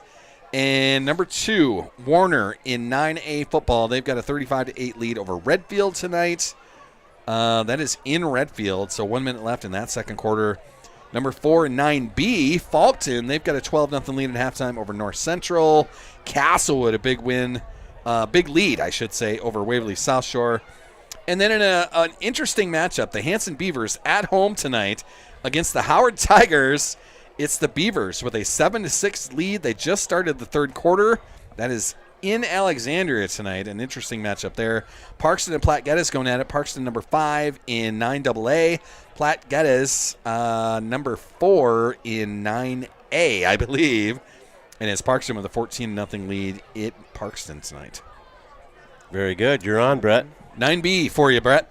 All right. Starting off 9B, we got Sioux Falls Lutheran beating Gayville Vollen. Yeah, there you go. Some of these names you probably haven't read yet. I haven't heard of these schools. Putting you on the spot. Coleman Egan's up on Oldham Ramona Rutland, 32-6. Avon is, the landslide here. Yeah, the Pirates of Avon, my man. Pirates. The Pirates. Beat 38-0 over Tripp, Delmont, Armour, Yeah. ACDC. Andy Central Dakota Christian. That's a big co-op name there. Yeah. Iroquois Lake Preston, 22-8 over Arlington. The Sharks. Yep. Hey, the Cossacks play the Sharks this season, Salzy, in Really? boys basketball. Okay, At please. the Intringer Classic. At the Entringer. Oh, Correct. thank God. Please say I don't have to go to Iroquois. Internet hell out there. That's the let's matchup stop finding those places. for the Intringer Classic this year. All right, and Gettysburg. Gettysburg and Harried Shelby area, 12-12 apiece. There you go. Florence Henry versus Wilmot. Florence Henry's on top right now, 28-18. 2 minutes left in the second. Ipswich is up on Hitchcock-Tulare, 26-14. Yep. Sully Butte's number 1 ranked team, 36-0 over Faith. End of first half. Leora Frederick area, 30-0 over Northwestern. End of first half. Corsica Stickney up 38-0 over Sunshine Bible. And, I've been going over some of these. Scotland, Menno is some up of them are 56-0 cross over divisions, Cologne. so you hear them a couple Must be playing times. different. Yep. Fulton sometimes over you'll North find that. Central. Think we went over this, 12-0. Wall is up on Jones County. They beat Jones County, 50-0. And Bennett County, 6-0 over Kadoka area. Very good. Brett Milton on the call there. Welcome to the broadcast booth, Yeah, my I like man. it. We've got him running the South Dakota Scorefeed app there as we run through the halftime. Got him running the scoreboard as well. I'm going to have to reopen that scoreboard, so just give me a minute here. Brett, you are a cross-country runner. Talk to me about the cross-country meet that we just had here in Volga. You're running on your home golf course out there, but it seemed like a decent course. It was a windy day, but it seemed like a nice day at the same time. Talk to me about that invite that we just got through. Yes, definitely a windy day, but fortunately we had a course change, and I think a lot of people liked it. The course is very forgiving, a lot of downhill to ride out in that wind. That helps, yeah. Downhill, Yes. Yeah, and the wind wasn't too bad. We overall ran really well.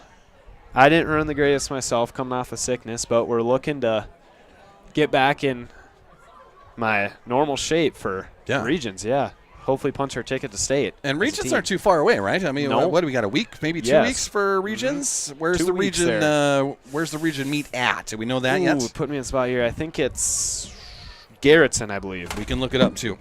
I'm just throwing stuff around, I guess. We can look it up too. I got a fancy little schedule thing, cross country, your regions in Garrettson on the 15th of October. So you've got about 12 days. There we go, yes. For that. Before then, on the 6th of October, which I believe is Tuesday, you're going to head to DeSmit. That's the LCC meet. Yep. And then the 9th, it's a home meet. The Big East comes here. And then we'll do the regionals down at Garrettson. State meet, if you can get that far, that's the 25th of October. That'll be in Huron this year. What do we know about some of those matchups there, or some of those spots? What did I just say? Cross country. Where did you go there? DeSmet. You going to run on the golf course there? Have you been to DeSmet? Yes, we have. It's been a while, but I don't really remember much about their course or who we're running against there either. I've never golfed on that course. No. It doesn't look like it's tough to golf, so I have to assume that it's going to be fairly easy to run because you talked about hills and wetness and maybe wind that is a possibility, but even the wind would be knocked down there. There's trees all around that course. So we'll see what happens with that. Has it been a good season for you, cross-country style? You're healthy at the moment? We'll just start right there with your health. My health is better. Not good compared to last year. I've put on a little more weight, which has caused me to be a little slower, but still trying to be that a good pusher for our team. Well, it was a fun meet. One of the things that we got to do with Saul's Media is we got in contact with Keith King, who is a FAA licensed drone professional operator here in Volga. He's a Cossack crazy himself. So we were able to put a drone up, around the golf course. We cleared it with Sioux Valley. We cleared it with the golf course itself. It seemed like it worked out pretty well. It was an experiment, obviously. We were trying to find a way to get some audio to go with that. We just couldn't figure out how to do that. But we had a drone. I don't know if you've watched those at all. They're right on my Sauls Media thing. Not. It's a way to do cross country in a different way for sure. Yes. But kind of shooting it from above as the runners are coming at you, kind of shooting it from the side. The deal was we couldn't be over the athletes. We couldn't be over the runners or the crowd for that matter. So you just kind of go around the course and let the athletes kind of dictate where you go with your – it was kind of cool that way. I don't know. It's very interesting, I'm sure. It's an experiment that we tried. It seemed like it worked out pretty well. I don't know. We'll see if we can pull that off again. I am trying to reopen your scoreboard for you. Alrighty. As we're winding down the halftime clock, what they do is they always put 3 more minutes back on and let these guys warm up as they're coming out of the locker room. So I think what we'll do is we'll just roll this right up to 12 minutes left and turn it over to the third quarter. I know this is boring for everyone listening out there, but we're just trying to get that quarter break correct.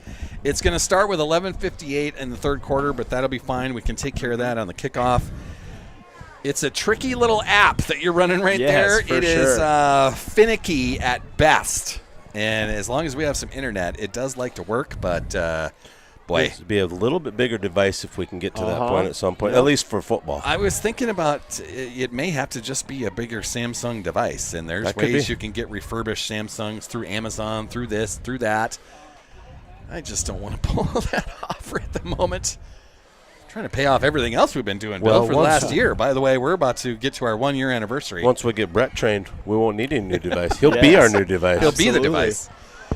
We are coming up on about our 1-year anniversary. I think it was October 18th, where we started this on that phone and a tripod. We were at a volleyball tournament. No, it was just a matchup with Hamlin, wasn't it? And then we just go up to Hamlin for a matchup against the Chargers, our Sioux Valley volleyball team. That's where it all started. As you all know the story, I was on Brookings Radio. They got rid of all the local programmers. I didn't want to give up the Sioux Valley play-by-play, so we had to kind of come up with a way to do it on our own, and this is it. It's grown considerably with internet options, scoreboard, iPad. Now you just got to pay all that stuff off here in the next year and get some more sponsors and have some fun doing this. Thought for sure by the time we went to Hamlin and then the Millbank tourney, we thought for sure that our career was over.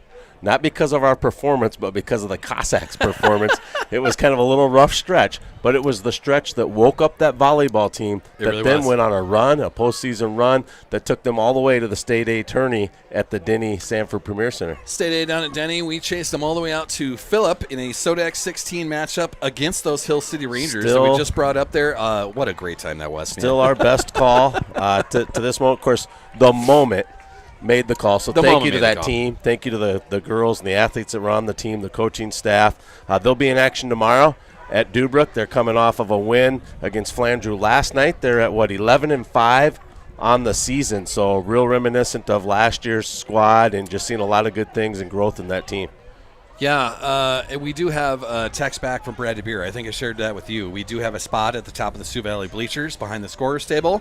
We have access to Ethernet. We're going to get our own Wi-Fi code up there. You'll need it there. I can't even get a phone to operate up there. I love the place, though. Love the facility. And, of course, they always run a class act up there. I don't really know how to use the Ethernet. I don't even know how to really hook it up in the options that we have. So if we get our own Wi-Fi Brett with us, he probably knows how to do all that stuff. If we get our own Wi-Fi code, then we're going to be just fine up there. There's some sort of media code that he's going to give us that is just going to be ours. Next door, I think his cross-country teammate Tyrus is doing a little something, right? Is he running the scoreboard tonight? Yep, He the guy that's clicking those buttons to amp up the crowd and everything? It takes a village, my man. It does. It was the Flandreau Flyers that took the opening kickoff to start this game, so they're going to kick it off, and Sioux Valley is going to start with the ball to start our second half. We've got our scoreboard lined up. We'll go through some of these schedules as we roll through this second half as well, letting you know where all the Cossack teams are going to be this week. Third quarter tonight brought to us by good friends at Advantage Land Company. a fantastic real estate business and auction business. Exposure Dirt. Call Jackson and Megan and set up all of your real estate needs, auction needs at 692-2525 here, boy. That is my Jackson Hegerfeld impression. There's another good return. That is Dan Ziesen again. He'll get it to about 35-yard line. Coincidentally, the second quarter brought to us by Big Soup Plumbing. You can see their logo flashing on the screen as well. Neil is a huge wrestling supporter and wants Stall's Media to be a part of the wrestling program. We're going to find out if we can actually pull that off or not. But thank you to Neil and Big Soup Plumbing for being a brand new sponsor in the 2025. That'll be a stoppage of play down here already. They got to reset the scoreboard or something. So we are tied at 14, but keep in mind, twice Sioux Valley's been inside their 5-yard line and not come away with points. One was a turnover on downs. The other was a fumble. Do we have an injury? Is that why everyone's down on a knee over there for Flandreau? We got a guy right here. We got Jody out there looking someone over. Both teams down. Is that us? I believe it's a Flandreau Flyer. Cash, were you able to see who that was down there? Did you see that as you were walking up? Do you have your binoculars? Can you get a I have better binoculars, but it's look? just not going to help me. We have just a bad view right now. I don't see any Flandreau personnel coming over to that is all I'm saying. We're seeing motion down there, though, so that's a good sign. See his legs and arms moving. It is a Cossack down there. That's one of ours, Bill.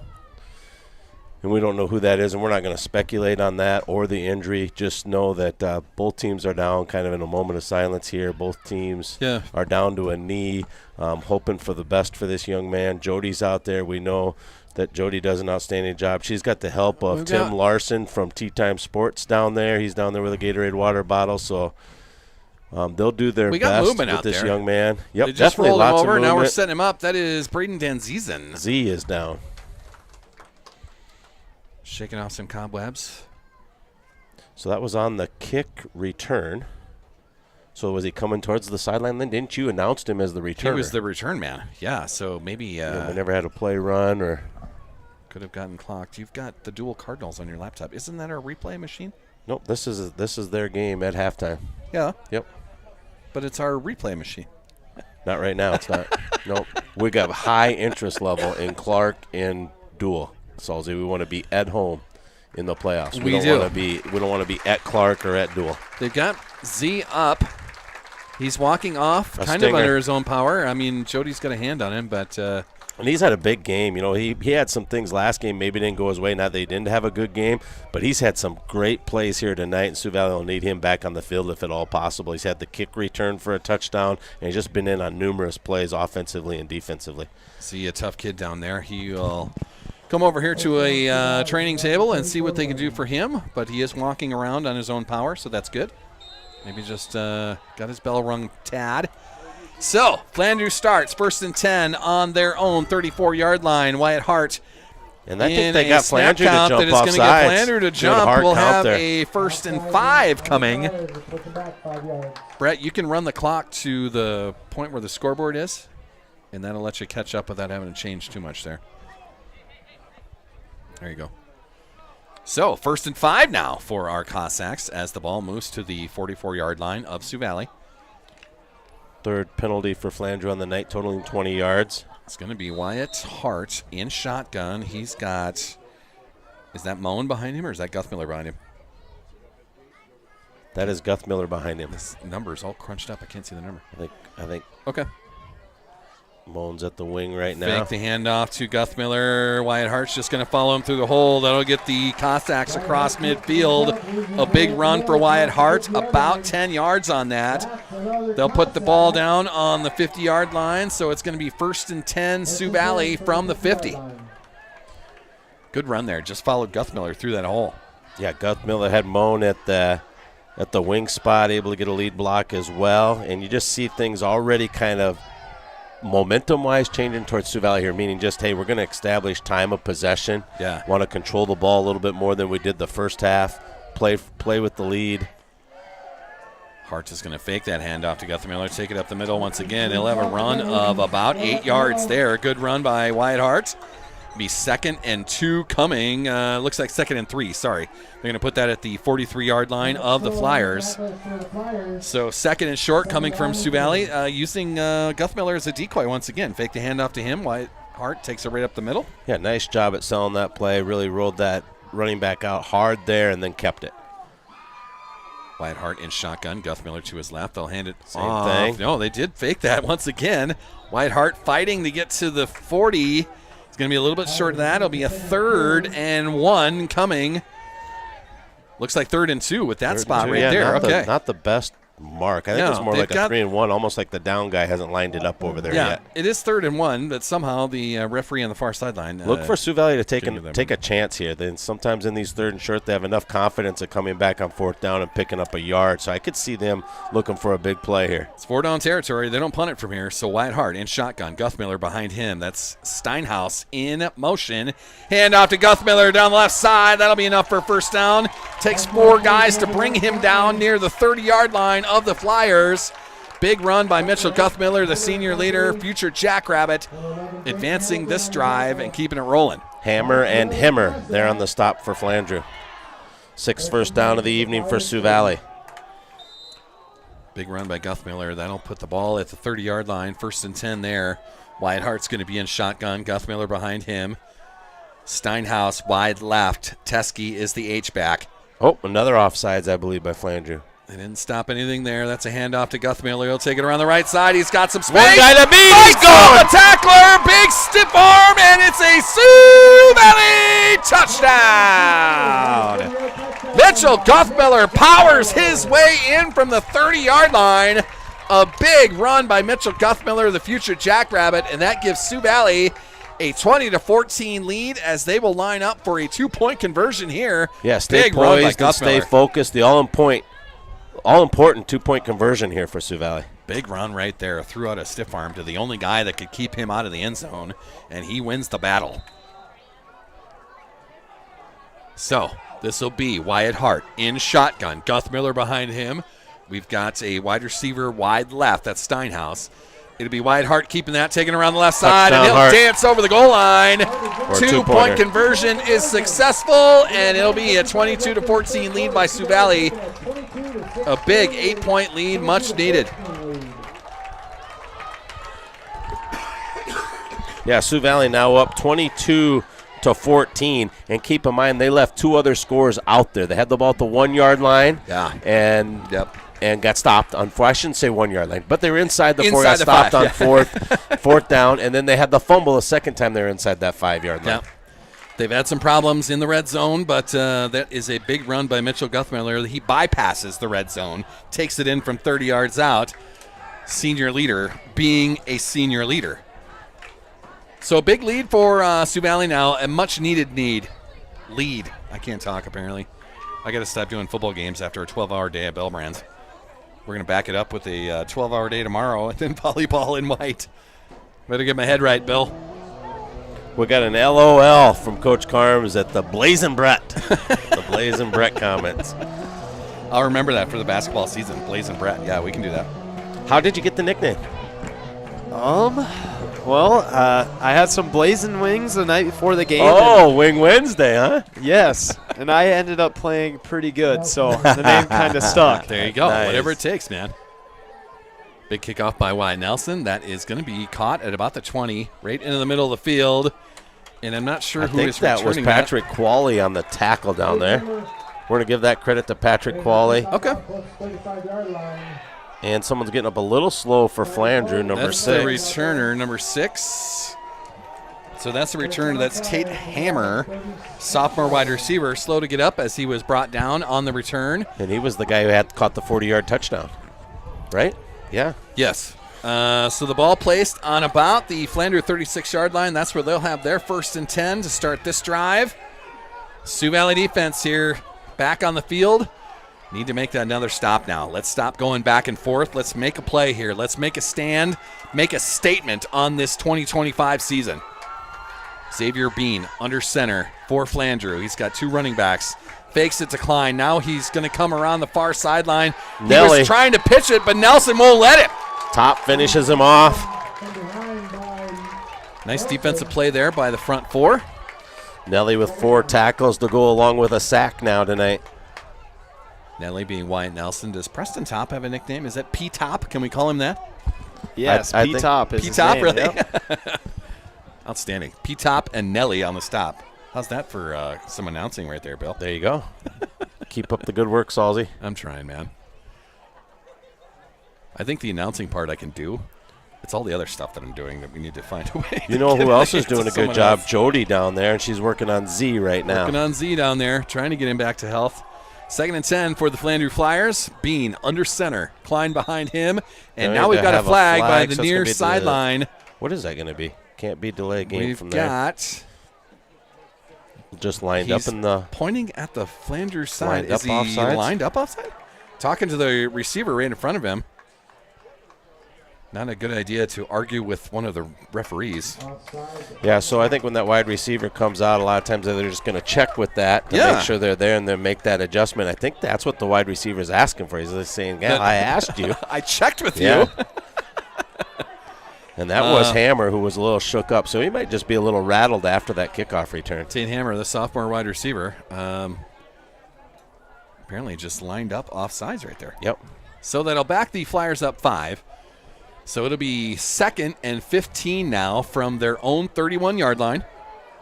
Xavier Bean under center. Klein's behind him. Hammer checking with the referee. Directly looking at him with thumbs up. Bean under pressure. Fights out of that. Gets out of it now somehow. He's still going to be brought down. That'll by be his a own sack. man. And it was his own lineman that brought him down. Who do you want to give a sack? Who is nearest to him right there? I'm not sure who we're going to give it to, but Wyatt Hart's got the celebration for it. We'll give Wyatt Hart a half sack. Oh, and a headbutt. Hart and Logan Moan. Was that the Chicago Bears of the 80s? With the Super Bowl shuffling. Going around and headbutting everybody. Yeah, it was McMahon. The quarterback Yeah, always wanted to headbutt people. Well, we've got our quarterback headbutting people, so all right. Quarterbacks can do that. They just can't dance. Nelly showed, you can dance. Can't get caught. Nelly can't dance, but he was flagged for his dance. These guys had the dancing going on, just didn't get caught. So it'll be a 3rd down now. 3rd and 18 for the Flandreau Flyers. Bean fakes the handoff. There's a rush from Johnny Vermillion. Picked by Teskey. He's got space, and they'll find a way to get him down. Yeah, and someone's down for Flandreau. Is that Bean? He got drilled as he threw that. That Johnny Vermillion. Johnny Vermillion that came in untouched. Absolutely hammered Xavier Bean as he threw that ball, and it was Teskey that was the nice recipient of that. Johnny Nelly's pumping the crowd over here. Wyatt Nelson wants the crowd to get into it, as does Tim Holter on the music there. It's just not a great idea to be playing the music as we've got a player down out there. So Xavier Bean, they've rolled him over, so obviously moving things out there. He was absolutely hammered by Johnny Vermillion as he threw that, and it was Broden Teskey that jumped in front of that ball and got his interception for the evening. Teskey, the senior tight end and linebacker, 5'10", 200 pounds. Bean's now back they got up. Bean up. He is walking off under his own power. That's good to see.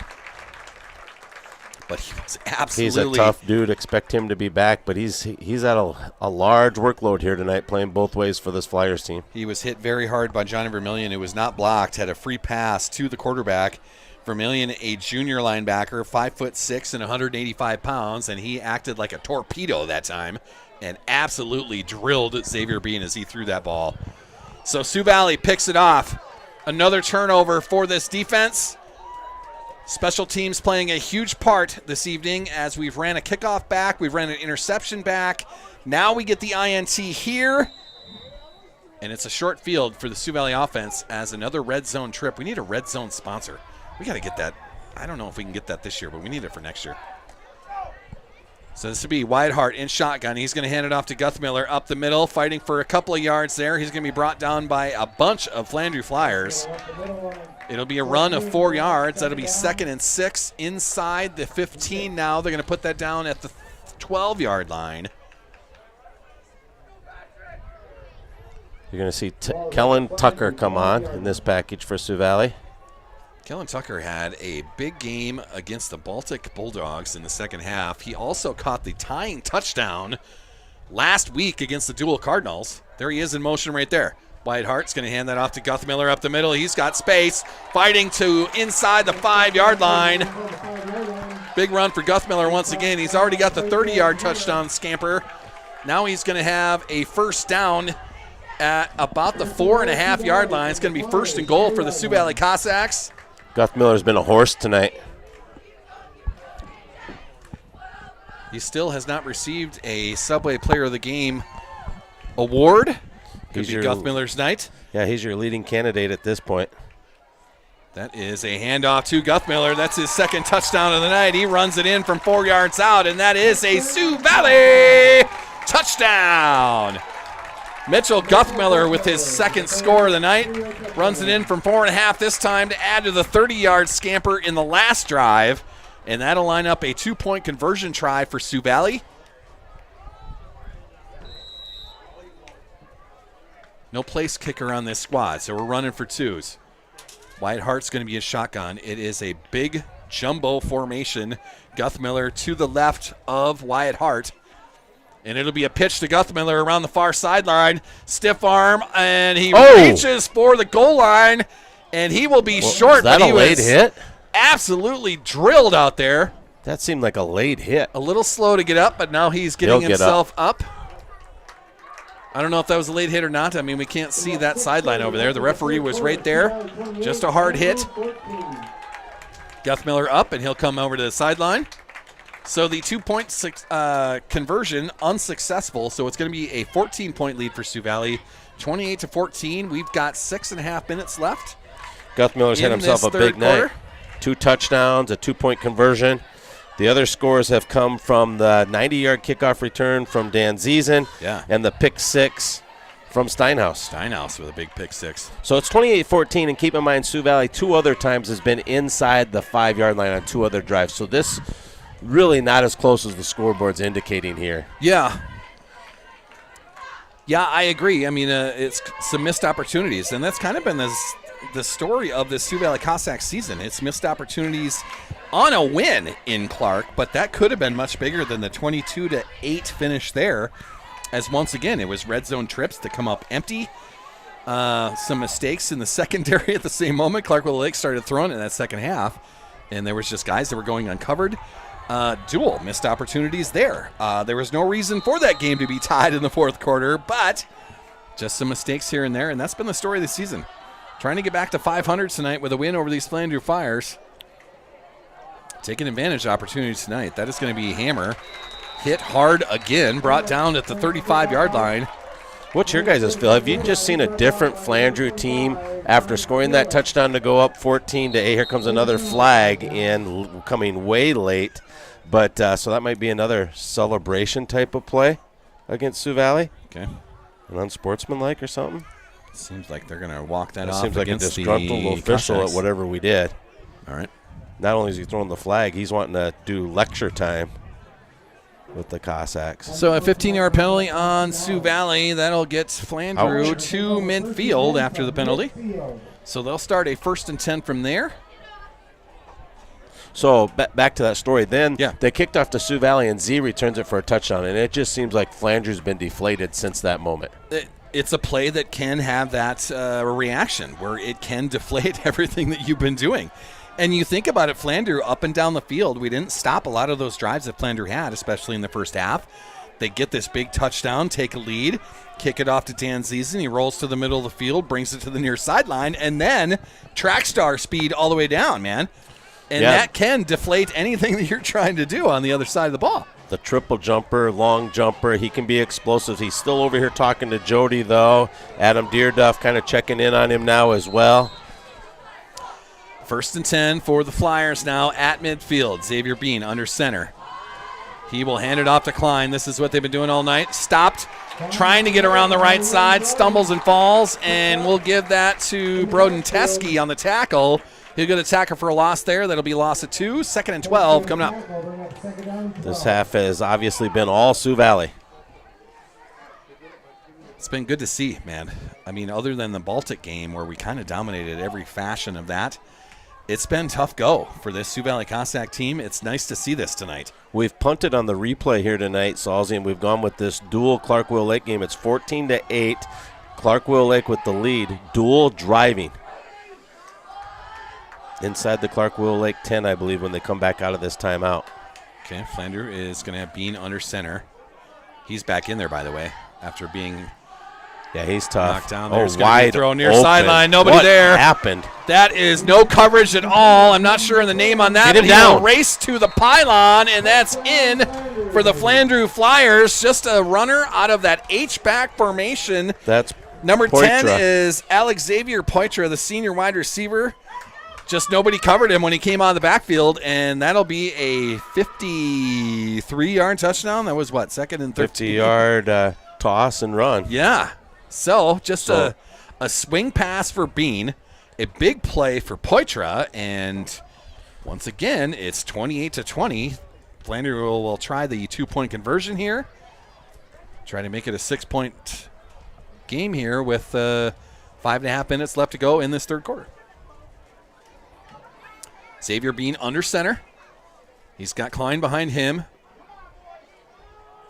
It'll be fake to Klein. Not going to get Xavier in. Bean fighting for the goal line, but he'll be stood up. Big stop. And pushed backwards, so it'll be an 8-point lead on the unsuccessful 2-point try by the Flyers. Yeah, so Sioux Valley gives up the big play, but holds on the 2-point conversion. Yeah, just when you kind of felt comfortable. That's just a breakdown. I'm not sure who was responsible for that person going out there, but that was a breakdown. Coach Fast will get that straightened out quickly. Here you see him out chatting with a couple people. That's the first time we've tried to or seen that play tonight from Flandreau, as that was just kind of a release by one of their H-backs, and it was no one went with him. So a turnover. Could be keying on Klein right up the middle, as that's where the fake went to, but boy. I like nice how play Sioux by Valley Flandreau bounces back, gets the stop on the 2-point conversion. So should Flandreau get to the end zone again, they're also going to have to come up with the 2-point conversion just to force overtime. Back to this dual Clark-Willow Lake game. Clark-Willow Lake gets the turnover on downs, dual inside their own 5-yard line, so much like Sioux Valley did tonight. Clark-Willow Lake will take over with the lead, a minute to go in the third quarter up at Cardinal Field in Clear Lake. With Dan Ziesen on the sidelines now, returning all the way back. Our returners lined up. That's Mitchell Guthmiller and then Kellen Tucker back to return this. I could see Johnny Vermillion getting a touch here. That's kind of been where these Flandreau kickoffs have gone. Vermillion is about 10 yards in front of Guthmiller. I'm not sure. Is that Wyatt Hart on the other side? Looks like it. That kick is going to go to the left side. That's Tucker that's going to catch that at about the 10-yard line. He'll bring it into the middle of the field, and he'll be bottled up right there. By Flandreau. So he gets it out to about the 20-yard line. That's where Sioux Valley is going to start this drive, 1st and 10 from their own 20. You know, we talked about that momentum swing that Sioux Valley had with the kick return. Flandreau's momentum swing, I think, came on this 2-point conversion stop where someone came out of nowhere and just drilled Guthmiller and talked himself all the way back to the sideline to everybody on the team. And I think he just said, hey, we're here to play. We're going to play this thing out. And then the Flandreau came out, got the quick touchdown, and now the big tackle here on the kickoff. You see a little more energy out of this Flandreau Flyer team right now. Well, it's time for Sioux Valley to snuff that energy out there and claim it as their own. Wyatt Hart in shotgun. Guthmiller behind him. It'll be Guthmiller left side. He has some space. Good run. That's a gain of about 6 yards. They'll put that on the 26. It'll be a 2nd and 4 coming for Sioux Valley. Steve Schwartz over there with Janitor Derek and the chain gang. Steve Schwartz is our down marker on the far side. This third quarter, once again, brought to us by Advantage Land Company. Megan and Jackson will expose your dirt. Your real estate and auction specialists in downtown Brookings. Thank you to Advantage Land Company for being a sponsor of Sioux Valley Athletics and the Sauls Media broadcast. 2nd and 4 coming up for Sioux Valley. Wyatt Hart in shotgun. Guthmiller behind him. Handoff to Guthmiller up the middle. I think that's Logan Moan. Is it Logan Moan there? Okay. Stood up as soon as he got to the line of scrimmage. It'll be a 3rd and 4 coming now, as they tried the middle with Logan Moan, and he was stood up, nowhere to go. 3rd and short coming. No room to run for Moan. They got 3rd down and 4. So Sioux Valley now, 3rd and manageable.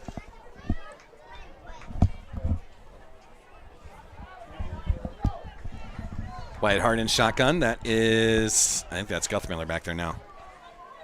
2 receivers out there, an H-back as well. Teskey's there. Getting a play in from the sidelines now. An audible, perhaps. Sees something. Whitehart makes the adjustment. 3rd and 4. He's going to follow Guthmiller up that hole. Get close to the first down. But it'll be 2 yards short. They're going to put that on the 28-yard line. And traditionally for Sioux Valley, they just go for it, regardless of really where they are on the field. A 4th and 2. Look for that here again. Coming on the field, that's Patrick Qualley. Here's your Logan play Moan of the game comes to this off. stage. Steinhaus now in the huddle as well. Could come out and hard count it maybe and then spend a timeout, get the play they want called. Flandreau could choose to spend a timeout and say, hey, here we are. Here's our opportunity on the road to get a stop. Whitehart in shotgun. Flandreau's jumped a couple times tonight. Guthmiller behind him. 4th and 2. 4th and 2. Got to convert this. You don't want to get into Flandreau deep in your own territory. Hard count. That'll be a mix-up. It's Whitehart fighting across the 30. And it'll be enough. Really close. They're going to put it down on the other side of the 30-yard line, almost the 31. Whitehart, who bumped into Guthmiller, trying to fake that handoff, fought his way across the 30. Whitehart, just a gutsy move there, making something out of nothing. Whitehart, the junior quarterback, 6 foot, 195 pounds, ran into Guthmiller and just kind of sprinted forward, found a way to get a first down out of that.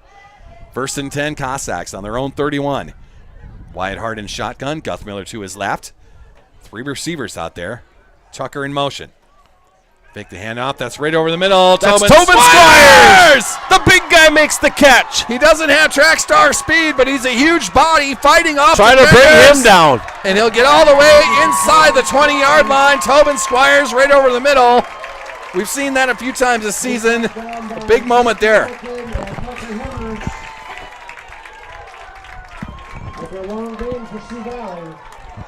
Big pitch and catch. Tobin Squires, the recipient of that. It's a big play. That was, the 31 to the 14-yard line? Brett, how's your math? I got too many things going through my head. You're looking right there, Salzy. 31 Great is play. 19. All alone was Tobin Squires there. That was awesome. Took half the Flandreau team to pull him down. There's a handoff to Guthmiller, straight up the middle. He's Matt, fights his way, spins. He'll get a gain of 4 yards out of that, down to the 10-yard line. 2nd and a long 5 coming up. They can still get a first down inside the 5. And our clock is running. We're coming up on that 2-minute mark left in the 3rd quarter. Tobin Squires, a huge catch and big run, fighting off tacklers. It was. He's a little bit tired out over there, but you just got to get it out and go right now. I think that's what the coaching staff's telling him. They want to save those timeouts, and I don't blame them for it. Tobin Squires, a big target out there, 6'7", 240. He's going to be a big man in your paint in the basketball season as well. Whitehart's going to hand that off to Guthmiller once again, near sideline. He'll dive for that. Close to a first down. Just going to be a whole lot of Guthmiller down here now. Traditionally this season it's kind of been Hart who's had the ball in this situation, but there's something that they really like with there. They got Tobin Squires getting him a quick little blow so he can come back in here and block. They're going to bring Tim Larson over with some water and get Tobin ready to go. They're going to put that down at about the 6-yard line, so it's going to be 3rd down, 2 yards to go. They can still get a first down inside the 5. Whitehart will send Logan Moan in motion. Whitehart's just going to keep that, take it straight up the middle. That's enough for a first down, but they're going to tackle him at about the 2-yard line. So it'll be 1st and goal from the 2. Whitehart was going to hand that off and then decided not to. Took it right up the middle. Gets first down out of it. Whitehart just so good at making those reads. Yeah. So a nice play by Whitehart, junior quarterback, using a lot of the clock here. Start of the 4th quarter in duel. Here we go. Hartwell Lake 14, duel 8. A little closer here to our offense. That is Whitehart in shotgun. Guthmiller right behind him. It'll be a pitch to Guthmiller around the near sideline, fighting Blocked for the by goal Squires. line, and it'll be Guthmiller's 3rd touchdown of the night. That is a Sioux Valley touchdown. Sorry, I had a cough in the middle there. That was just enough of a blow there for Tobin Squires to come in and be the key block to get that touchdown. Guthmiller with his 3rd touchdown of the evening. Takes that in from 2 yards out. Now this 2-point conversion here will be without Tobin Squires. keep in mind, Sioux Valley played that game against Clark-Willow Lake without Squires as well. Yep. That second matchup. Dealing with, I believe it was a hip. Yeah, he's back and flexor, he's healthy hip now. Pointer or something, yeah. But definitely a factor in that loss to Clark-Willow Lake. Big pitch and catch there. He's going to be a factor in the win over Flandreau tonight. That's Wyatt Hart that'll keep that over the goal line. The 2-point conversion is successful, and that'll be a 16-point lead as we're close to the end of the third quarter.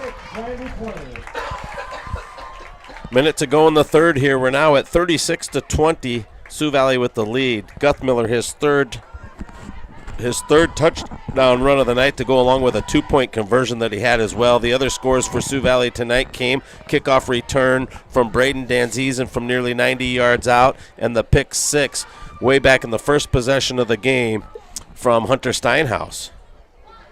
For Flandreau, the scoring has come 2 touchdown passes from Bean, one from 40 yards, one from 50 yards. He also had a 1-yard quarterback keeper. So it's been a whole lot of Bean, both offensively and defensively for him. Sioux Valley's got to him a couple times. One forced the second interception of the night. The second one was Teskey, but he was hit hard by Johnny Vermillion, who had a good rush on that. And Bean got up a little gimp, but he's back. He's healthy. Of course, since then he's had a touchdown pass. Every time we think we're going to get a little bit comfortable with Sioux Valley's lead, Flandreau's kind of come back and said, hey, we're here to stay. You got to give Flandreau credit for just fighting and staying in this game. It's been all Sioux Valley in this third quarter, but Flandreau did have their moment. The 30-yard touchdown, a release running back, takes it down the sidelines. 50-yard touchdown, sorry. Wyatt Nelson on the kick. Flandreau saves after going out of bounds. I believe this is Hammer going back to the middle of the field. And he'll be brought down there near the 35-yard line. He'll be brought down by every Cossack. Everyone gets an assist on that one. 11 guys get half a tackle right there. That's good to see. Including number 19. Swarm to the There's ball. Number we haven't called tonight. That's Cody Stringy getting in on the action on the kickoff team. Fantastic. So Flandreau is going to take over. 1st and 10 on their own 34-yard line. We are under a minute to go in the third quarter, but it's a 2-touchdown lead now by our Sioux Valley Cossacks. Tobin Squire has caught his breath. He's back in on this defensive line now with Wyatt Nelson, Andrew Gunderson, and Preston Topp. Xavier Bean under center. He's got Klein behind him once again. Hand off to him right up the middle. He's going to power himself forward. A run of about 7 yards. It'll be a 2nd and 3. That's been a popular play by the Flandreau Flyers tonight. Slow to get up is Teskey. Teskey's going to get credited for that tackle. And we'll stop the clock right there, take a referee timeout. We're going to send Teskey off for the moment. He's actually going to sit down. Got a couple Cossacks down out there. Jody's going to go out and talk to Teskey. Tobin Squires came up a little gimp as well. Teskey's down. I'm believing some cramping. We've got Coach Fast out there talking to the defense.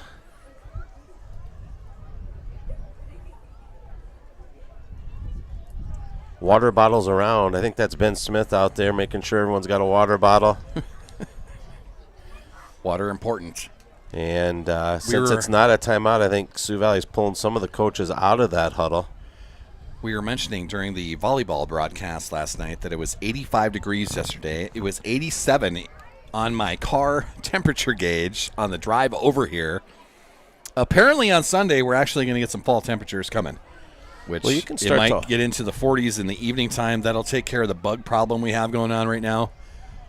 Already here tonight, you're starting to feel that breeze temperature has changed a little bit as this night's gone on. I'm okay with that. Look, I'm not looking for snow. I'm not looking for blizzards. I'm not looking for anything. I'm looking for fall temperatures. You can't play football first week of October and have it be 85 degrees outside.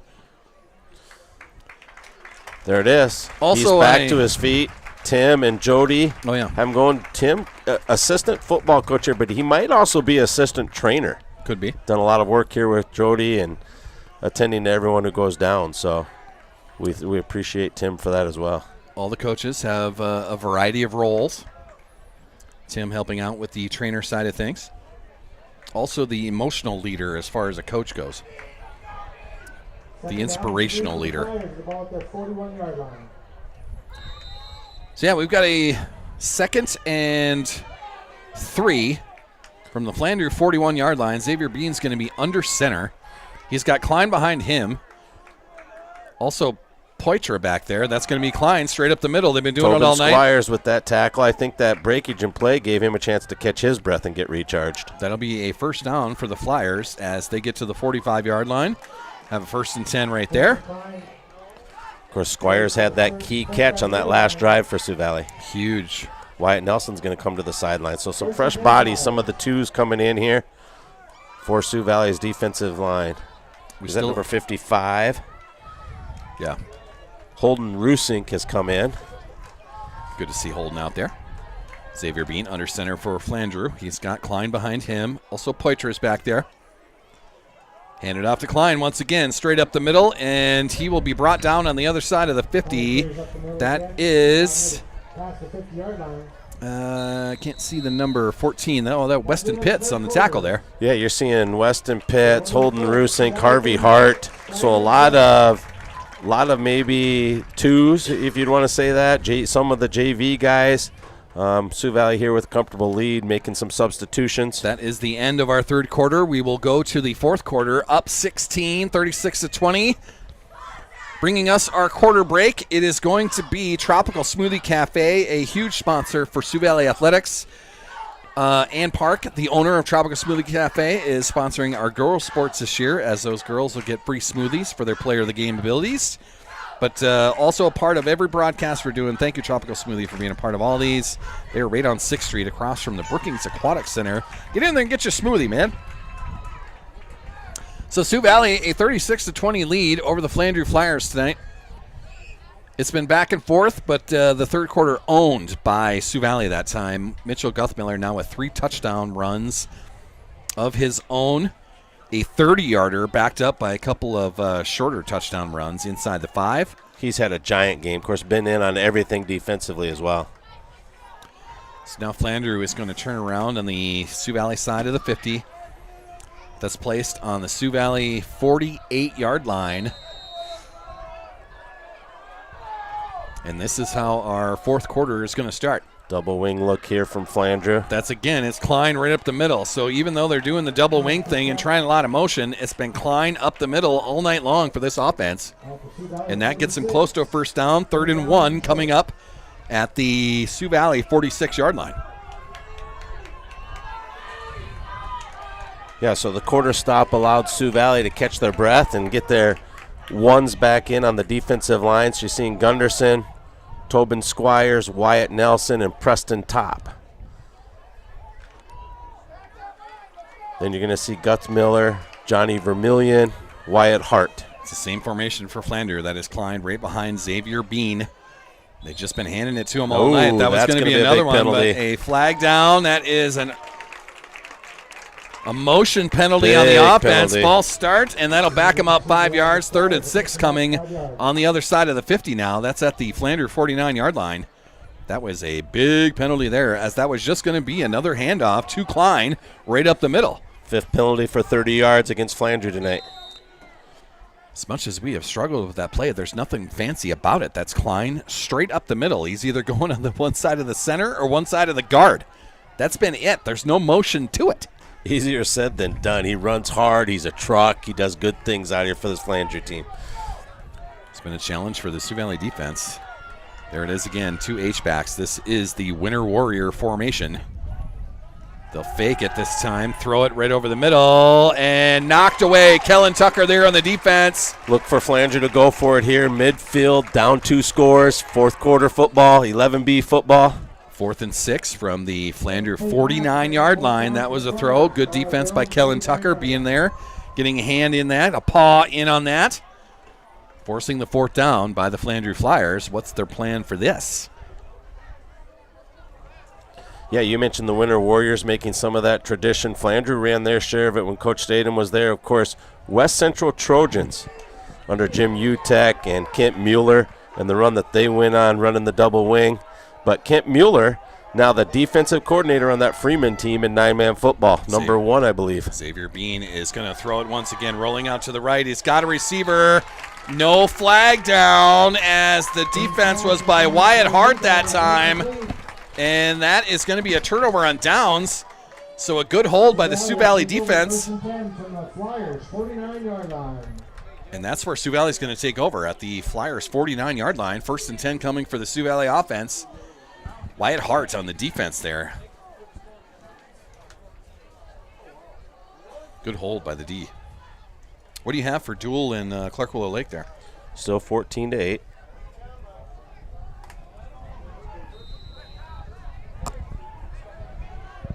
Wyatt Hart in shotgun. He's got Logan Moan next to him this time. Fake to Moan. He's going to throw it. Rolling out to his left near sideline. They throw to, don't even know who that is. Completed. That's number 30 out there. Cooper Teskey, the sophomore wide receiver. So Cooper with a reception.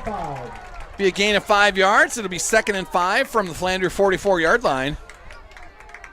Cooper Teskey, his first time on the field tonight as far as what I've seen. So nice little pitch and catch to Cooper on an out pattern. 2nd and manageable, 2nd and 5 from the Flandreau 44. Wyatt Hart in shotgun. Guthmiller behind him. Tucker in motion, handoff to Guthmiller. He's got a big hole, fighting off from defenders and tacklers. Gets down inside the 35. They'll put it down at the 32-yard line. 1st and 10 coming for Sioux Valley. Yeah, his stats are just going to be amazing tonight.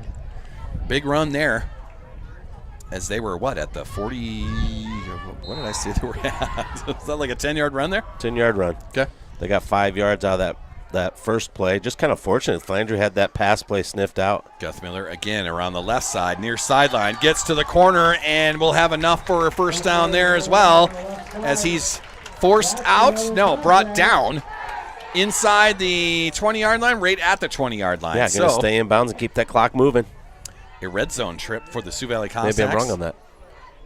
Clock is stopped. Did they stop for a first down? Okay. Now they wind it back up and get it rolling. So a nice first down run by Mitchell Guthmiller there. Wyatt Hart in shotgun. Guthmiller behind him. 2 receivers out there.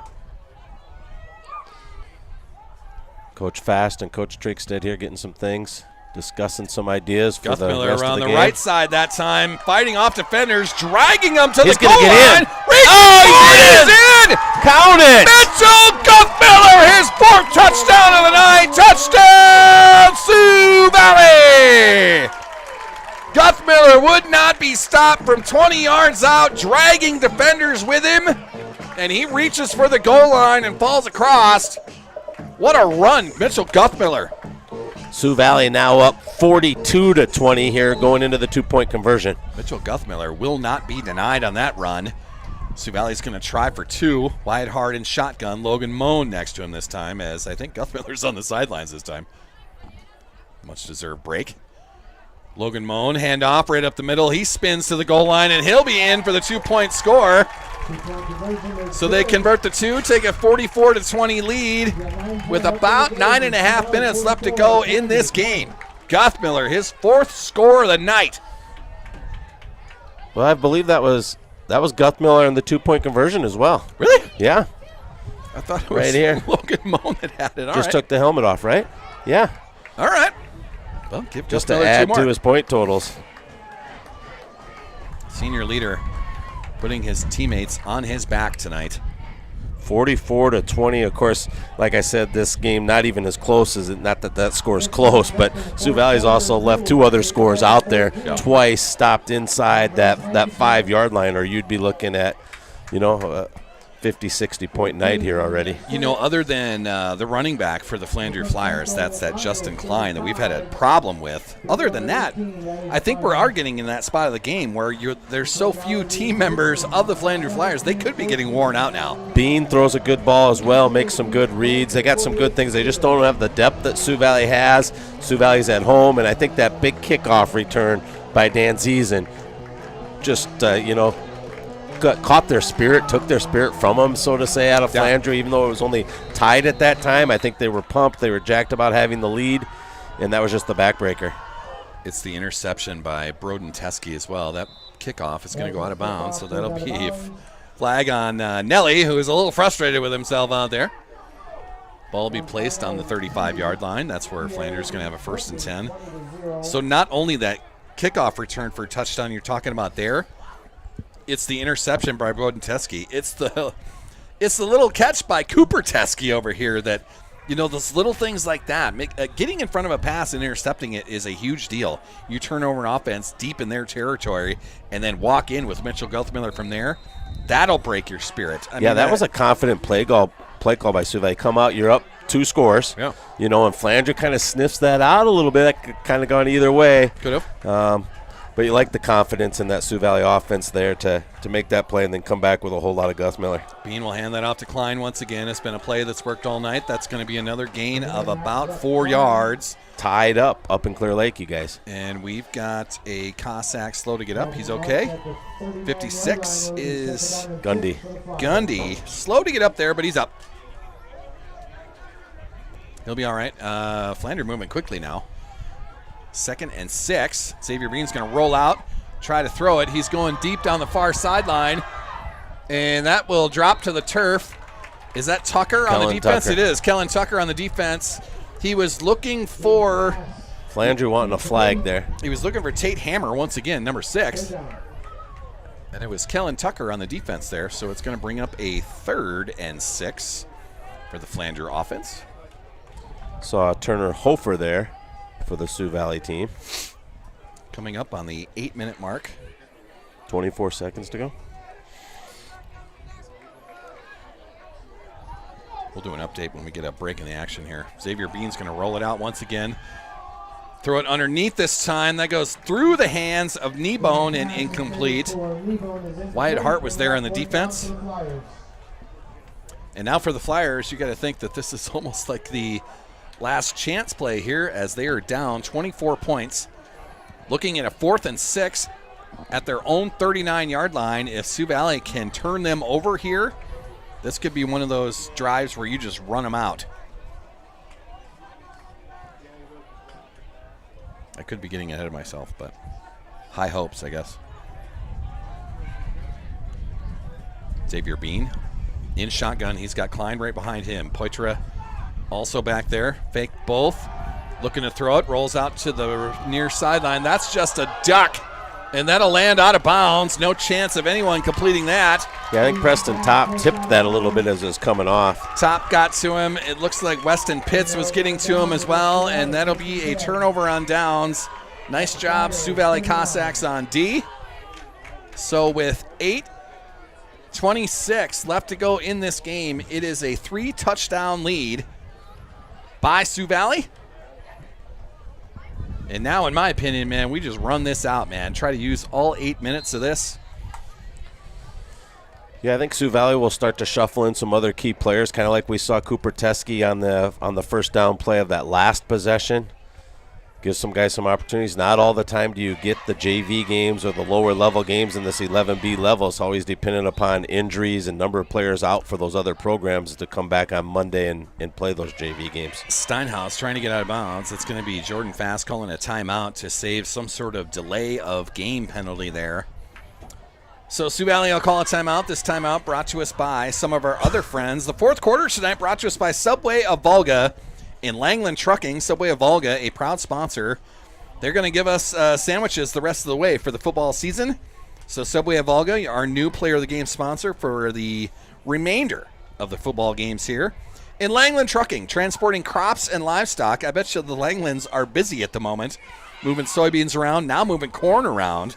They are huge supporters of Sioux Valley Athletics and wanted to be a part of these Sauls Media broadcasts. Thank you, Jody, for reaching out and making everything come together with Langland Trucking and Subway of Volga. You know what else they're busy with, Salzy? Going to volleyball matches. We've got a break in the action. What are we watching over there? What do we got? We got Brett. Yes, we got some WNBA. The Phoenix versus the Aces here. 1 point game, 24.6 seconds left. Who's up? I think the Vegas is up, yes. Aces came from behind to take the lead in that one. Big comeback for the Aces. 1st and 10 for the Sioux Valley Cossacks. Ball's on the 39-yard line of Flandreau. That is Wyatt Hart in shotgun. He's going to fake the pitch, run it right up the middle. That's going to be Klein. That's going to wrap him up and bring him down just on the other side of the 35-yard line. Yeah, you're going to see Sioux Valley use a lot of bench players now. A lot of the 2s and 3s will be coming into the game for this squad. Is that who's coming off? Cooper Teskey Cooper running off there. Teskey, yep. So it'll be a 2nd and 5 for Sioux Valley as they have it on the Flandreau 34-yard line. Wyatt Hart in shotgun. Guthmiller to his right. 2 receivers out there. Fake the handoff to Guthmiller, and it'll be Wyatt Hart keeping that. Short gain, bringing 3rd and about 4 coming up. Short big gain will bring up 3rd down. 4 down territory once again for Sioux Valley. We don't really have a place kicker that can hit field goals like this. It's too close to punt it, so they'll run it out, especially with a big lead here. Try to work as many seconds off of that clock as we can. Yeah, and Sioux Valley, I mean, it's a never too close to punt it thing really for them. I think it's just they'll go for it on 4th down regardless of where they are in the field. And you see that a lot in 11B. Wyatt Hart in shotgun. He's got Logan Moan behind him this time. There is a handoff to Moan. He's going to take it around the left side, has some space. There's a first down the near sideline. Making a move. He'll get inside the 10, takes a shot to the head, and it'll be stopped for the first down, but I don't know if they got out of bounds or not. I guess we'll find out here. But it's going to bring up a 1st and goal from the 6. Under a minute and a half to go in Clear Lake. We're tied at 14, and Clark-Will Lake is inside the 10-yard line. There's a referee starting the clock up, so he did stay in bounds. We just stopped it for the first down is all.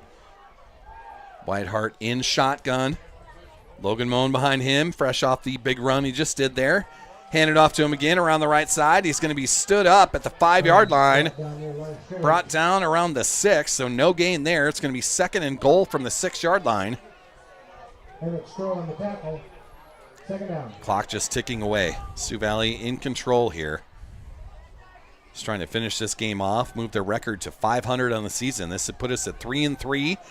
We talked a little bit about how the division of 11B, not the strongest this year. Winter Warriors are down. Elk Point Jefferson can be beat. Wagner just took a tough loss a week ago. If you can get everything momentum rolling, that's Logan Moan around the right side. That is going to be to the 4-yard line. Whole lot of Logan Moan reps right here. Good to see. And Sioux Valley's going to try to get him into the end zone, get him on the board. Going to be 4th and goal. 3rd, I believe, right? Is it 3rd?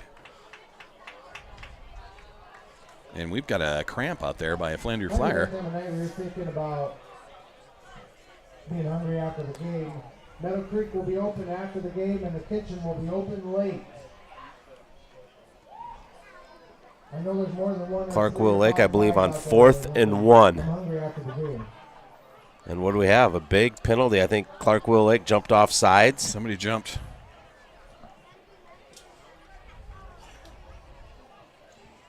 Does Duel have another miracle finish in him? Who are we looking to win this, actually? Who are we cheering for here? Yeah. I don't really know. We wish both could take the L, right? Yeah. Can they tie? Right now, Sioux Valley would be the 9 seed and go to Clark-Will Lake. Oh, okay. If it was the playoffs today, that's the 8-9 seed game. Duel's undefeated. So I don't know what helps us out more. Yeah, I'm really not sure either. I think our Sioux Valley Cossacks just kind of have to take care of their own future here. It's a home game tonight against Flandreau. We got senior night next week when the Watchdogs come to town. And that is Flandreau jumping across the line. I think Sioux Valley just got themselves half the distance. Wow. So on 3rd and goal from the 4, make it 3rd and 2 on Flandreau jumping off sides. What a play up in Clear Lake. Clark had to scramble right against the sideline, just threw up a kind of a Hail Mary pass to the corner of the end zone, and Clark-Will Lake came down with the touchdown. So the Cyclones take the lead in Duel. This is Wyatt Hart in shotgun. He's got Guthmiller to his right. Takes that snap. He's going to keep it himself around the right side. He's going to be bottled up. Some problems on the protection there, as that was another. Yeah, so if Sioux Valley has any kind of a kicking game, this would be a chance to practice it. That was Cody Kneebone that came in untouched. Field goal team, maybe in case you ever need it. That'll bring up a 4th and goal now from the 4-yard line as the clock is still continuing to tick away. Sioux Valley cannot get a first down here, so this is 4th and goal, 4 yards out. Owen Vanderweer comes on for that offensive line here. Aces must have held on for the win. Wyatt Hart in shotgun. Logan Moan to his left. They're going to throw it this time. Wyatt Hart rolls out. That's Logan Moan on the catch. He gets the score. Bobbled it, but he gets the score. He dances across the goal line. And that'll be a Sioux Valley touchdown. Add another one to the list. Now up 30 here in the fourth quarter. This is going to be a big win for the Sioux Valley Cossacks. Just the shot in the arm that they needed as they roll through the rest of their season. Senior night next week as the Beersford Watchdogs come to town. We'll finish the regular season with EPJ at Elk Point. That's in 2 weeks. And then we see how the rest of the playoff schedule kind of just falls together. Yeah, so up in Clear Lake, Clark-Willow Lake, kind of that desperation fourth down scramble play, threw it up into the corner of the end zone, came down with the touchdown, failed on the 2-point conversion. So now Dual will get the ball with 1:17 to go. Kellen Tucker takes the end around, dances across in front of the pylon, and he's in for 2. Make it 52-20. Of course, we know all too well what Dual can do with 1:17 on the clock in the fourth quarter. We've seen it firsthand. Oh, boy.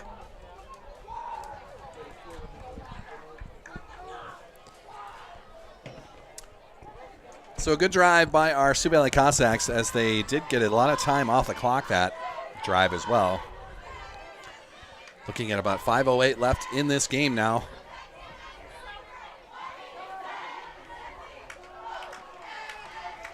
These seniors kind of needed this night. Get back on the winning side of things. They can go into a practice on Monday with a winning feeling. It's been a bit. First 2 home games of this season do not go the way of our Cossacks, including a homecoming loss in the last seconds as time expires. So senior class getting back on the winning side of things. They'll be all smiles by the time they get back to Monday. Wyatt Nelson on the kick. That'll be picked up by... And Wyatt Nelson's going to get the shot to tackle him. That was number 13. Look at him. He's excited down there. 13 is Tucker Hemmer. It's Wyatt Nelson on the big blast to stop that return. You can hear that hit all the way up here. Pads a popping. And now you'll see some youngsters in there now.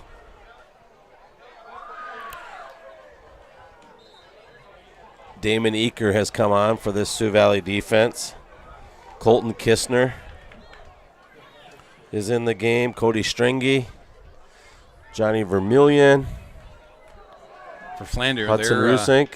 Regular starters out there. That's Xavier Bean under center. Klein there. They're going to hand it off to him around the left side. He got a little bit of space.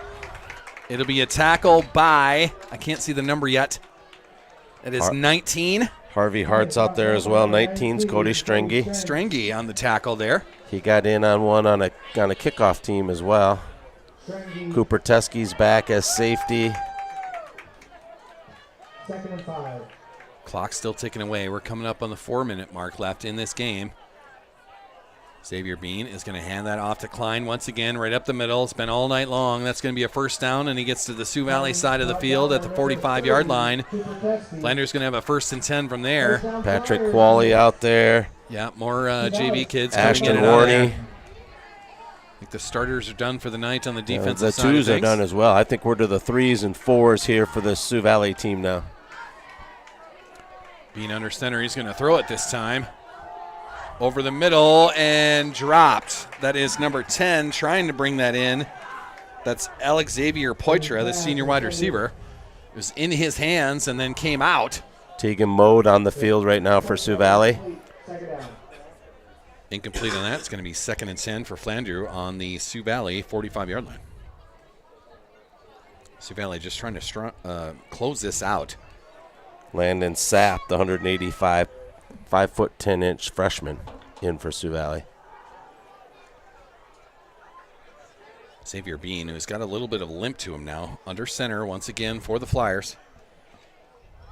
Fakes the handoff. He's going to throw it across the middle, and Dropped. that is behind Was that Kneebone. Hammer, Kneebone?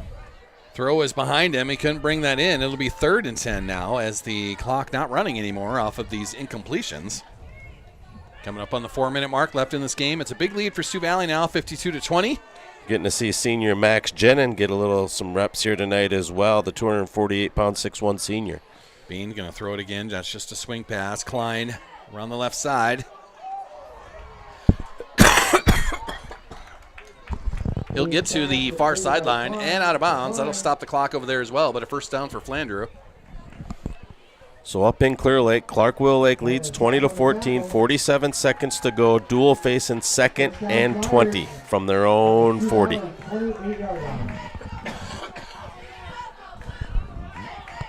Oh.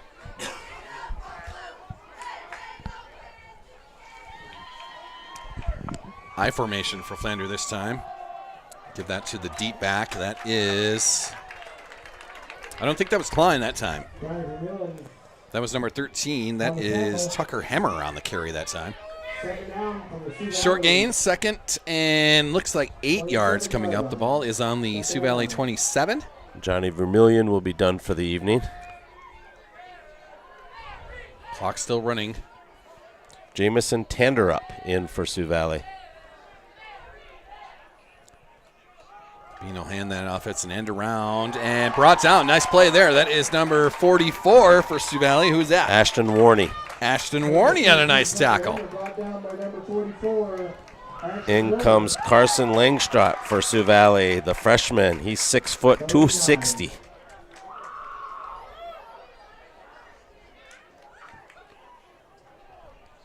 Clock passing the 3-minute mark left in this game. It's been all Sioux Valley in the second half. Flandreau did have a nice pitch and catch from just a release of a running back in an H-back formation. He went around the near sideline, but other than that, it has been all Sioux Valley in the second half. Xavier Bean's going to throw it again. Across the right side. There's a nice pitch and catch. That'll get the Flandreau Flyers inside the 10-yard line. Clock will stop for the first down and then fire right back up.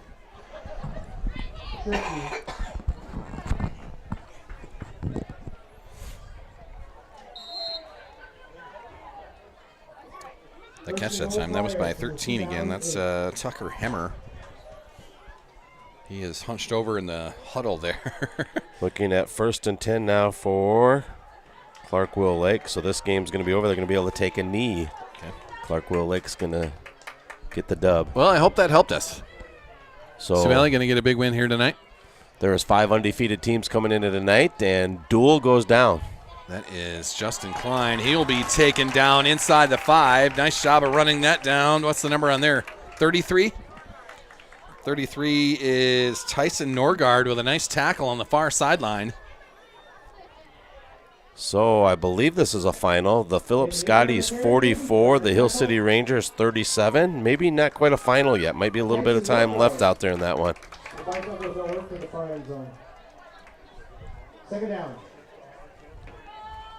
Flandreau now with about a minute and a half left to go. They're going to hand that off to Klein. He gets close to the goal line, but kept out of the end zone.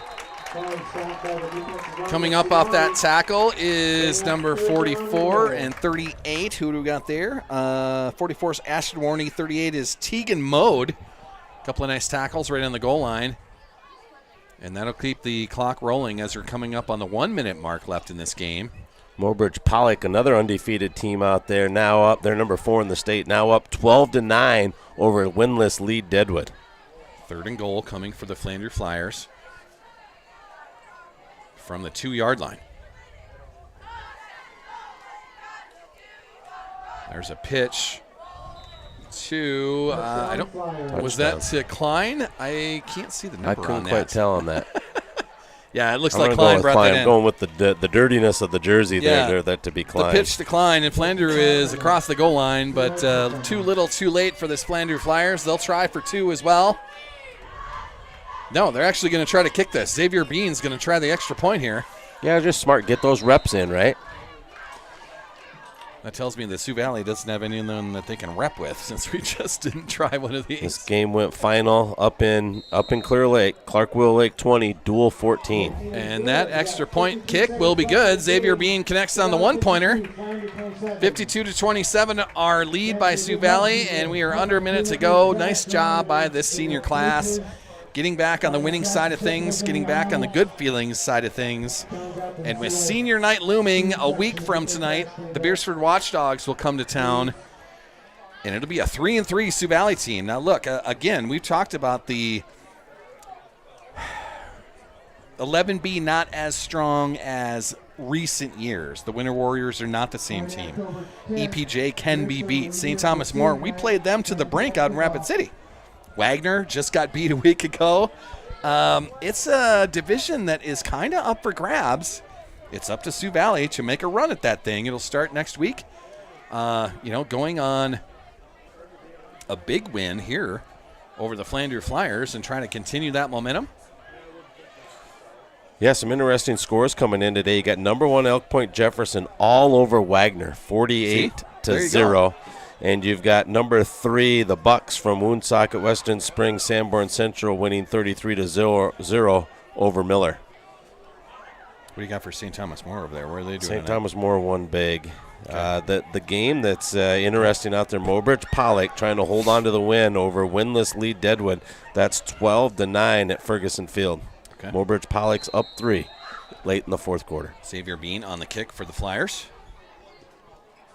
No onside or anything like that. This will be returned by number 3 for the Cossacks. He's going to fight to the far sideline, and it'll be bottled up at about the 30-yard line, and that's where Sioux Valley's going to close this out. Brendan Moe on the return. Nice job, Brendan. And Sioux Valley in a situation now where they just have to take a knee, and they get win number 3 of the year. Yeah, this should be victory formation time here. So in our post-game show brought to us by Subway of Volga, we're going to give away a player of the game, and I think we both have a name in our head with the 4 touchdowns that he put across the board tonight. Absolutely. So we'll celebrate that here in a minute. On the victories, we tend to get some guys up here. So hopefully a coach is going to come up and have a nice post-game conversation. We'll get a player or 2 up here as well. But that is not take a knee. That is run it up the middle. That's Johnny Vermillion. Yeah, and we'll get ready to go to Dubrook tomorrow night for some Sioux Valley volleyball. We do. We've got fun. We've got Ethernet options. We've got some Wi-Fi options that Dubrook is going to give us tomorrow night. I'm hopeful that we'll have actual internet in Dubrook, which is usually internet hell. Yeah. So I'm excited about that. Thank you, Brad DeBeer, for setting that up. Yeah, they're going to take care of us up there in white. Sioux Valley, another run up the middle there. Not a first down, but we're just trying to run out the clock, and I think we'll let it run from now. 10 seconds. And we've trained Brett Milton. That's good. Brett, your first time on the broadcast tonight. What'd you think of the whole thing? Not too bad. Once you get the hang of the scoreboard, it gets a lot better. The scoreboard is a fun thing there, a nice challenge. It's just easier for someone else to run rather than me do it while I'm trying to call the game, so thank you very much on that. Absolutely. We'll call on you once again to do that. All right. A fun one tonight as the Sioux Valley Cossacks are going to get the 52-27 victory over the Flandreau Flyers tonight. As I mentioned, it's just good to get that senior class back on the positive side of things. So, Bill Vincent, you do still have headset on. There you go. We got to give away a player of the game brought to us by Subway of Volga right here in downtown Volga. Subway is going to sponsor the rest of the football season. That player of the game is going to get a free 6-inch sandwich from Subway of Volga. Eat fresh. I think it's the 4 touchdowns tonight. Who do you have, Brett? Who do you have? Mitchell Guthmiller definitely comes to my mind after this Gotta game. Be, doesn't it, guys? I think it's the 4 touchdowns tonight. Not only making a difference on defense, but it's a 30-yard scamper. It's a 10 or 15-yard scamper. A couple of them inside the 5. He was a stud, you guys. Just it a was beast tonight, man. A whole lot of Guthmiller, especially the second half. I think it was kind of that mindset of who's going to take the bull by the horns and get the Cossacks where they need to be. Flandreau came in here, and took their shots, took their chances early on. They had a huge turnover, a pick 6 that went to Steinhaus, and they had the kickoff return. Otherwise, Flandreau had a really, really good first half, but it was all Sioux Valley from that point on, from the point of the kickoff return. Not that Flandreau didn't do a couple things in there. They had the little flea flicker play right before half that gave them some hope. Sioux Valley might have lost Dan Ziesen. Never saw him after that. opening kickoff return the second half, so we'll need him healthy against the Beersford team. Otherwise, I think you're going to expect more of the same against Beersford next week. Yeah, we'll see how Dan Ziesen turns out through the week. Get some reps and some therapy, I guess, whatever you need to do, but we'll find out by the time Beersford comes to town next week.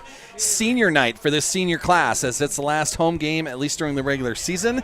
We'll hope that we can get another home game in the playoffs if that's possible. Might have to win out to do that, but we'll see what happens with that. But a big win here over the Flandreau Flyers.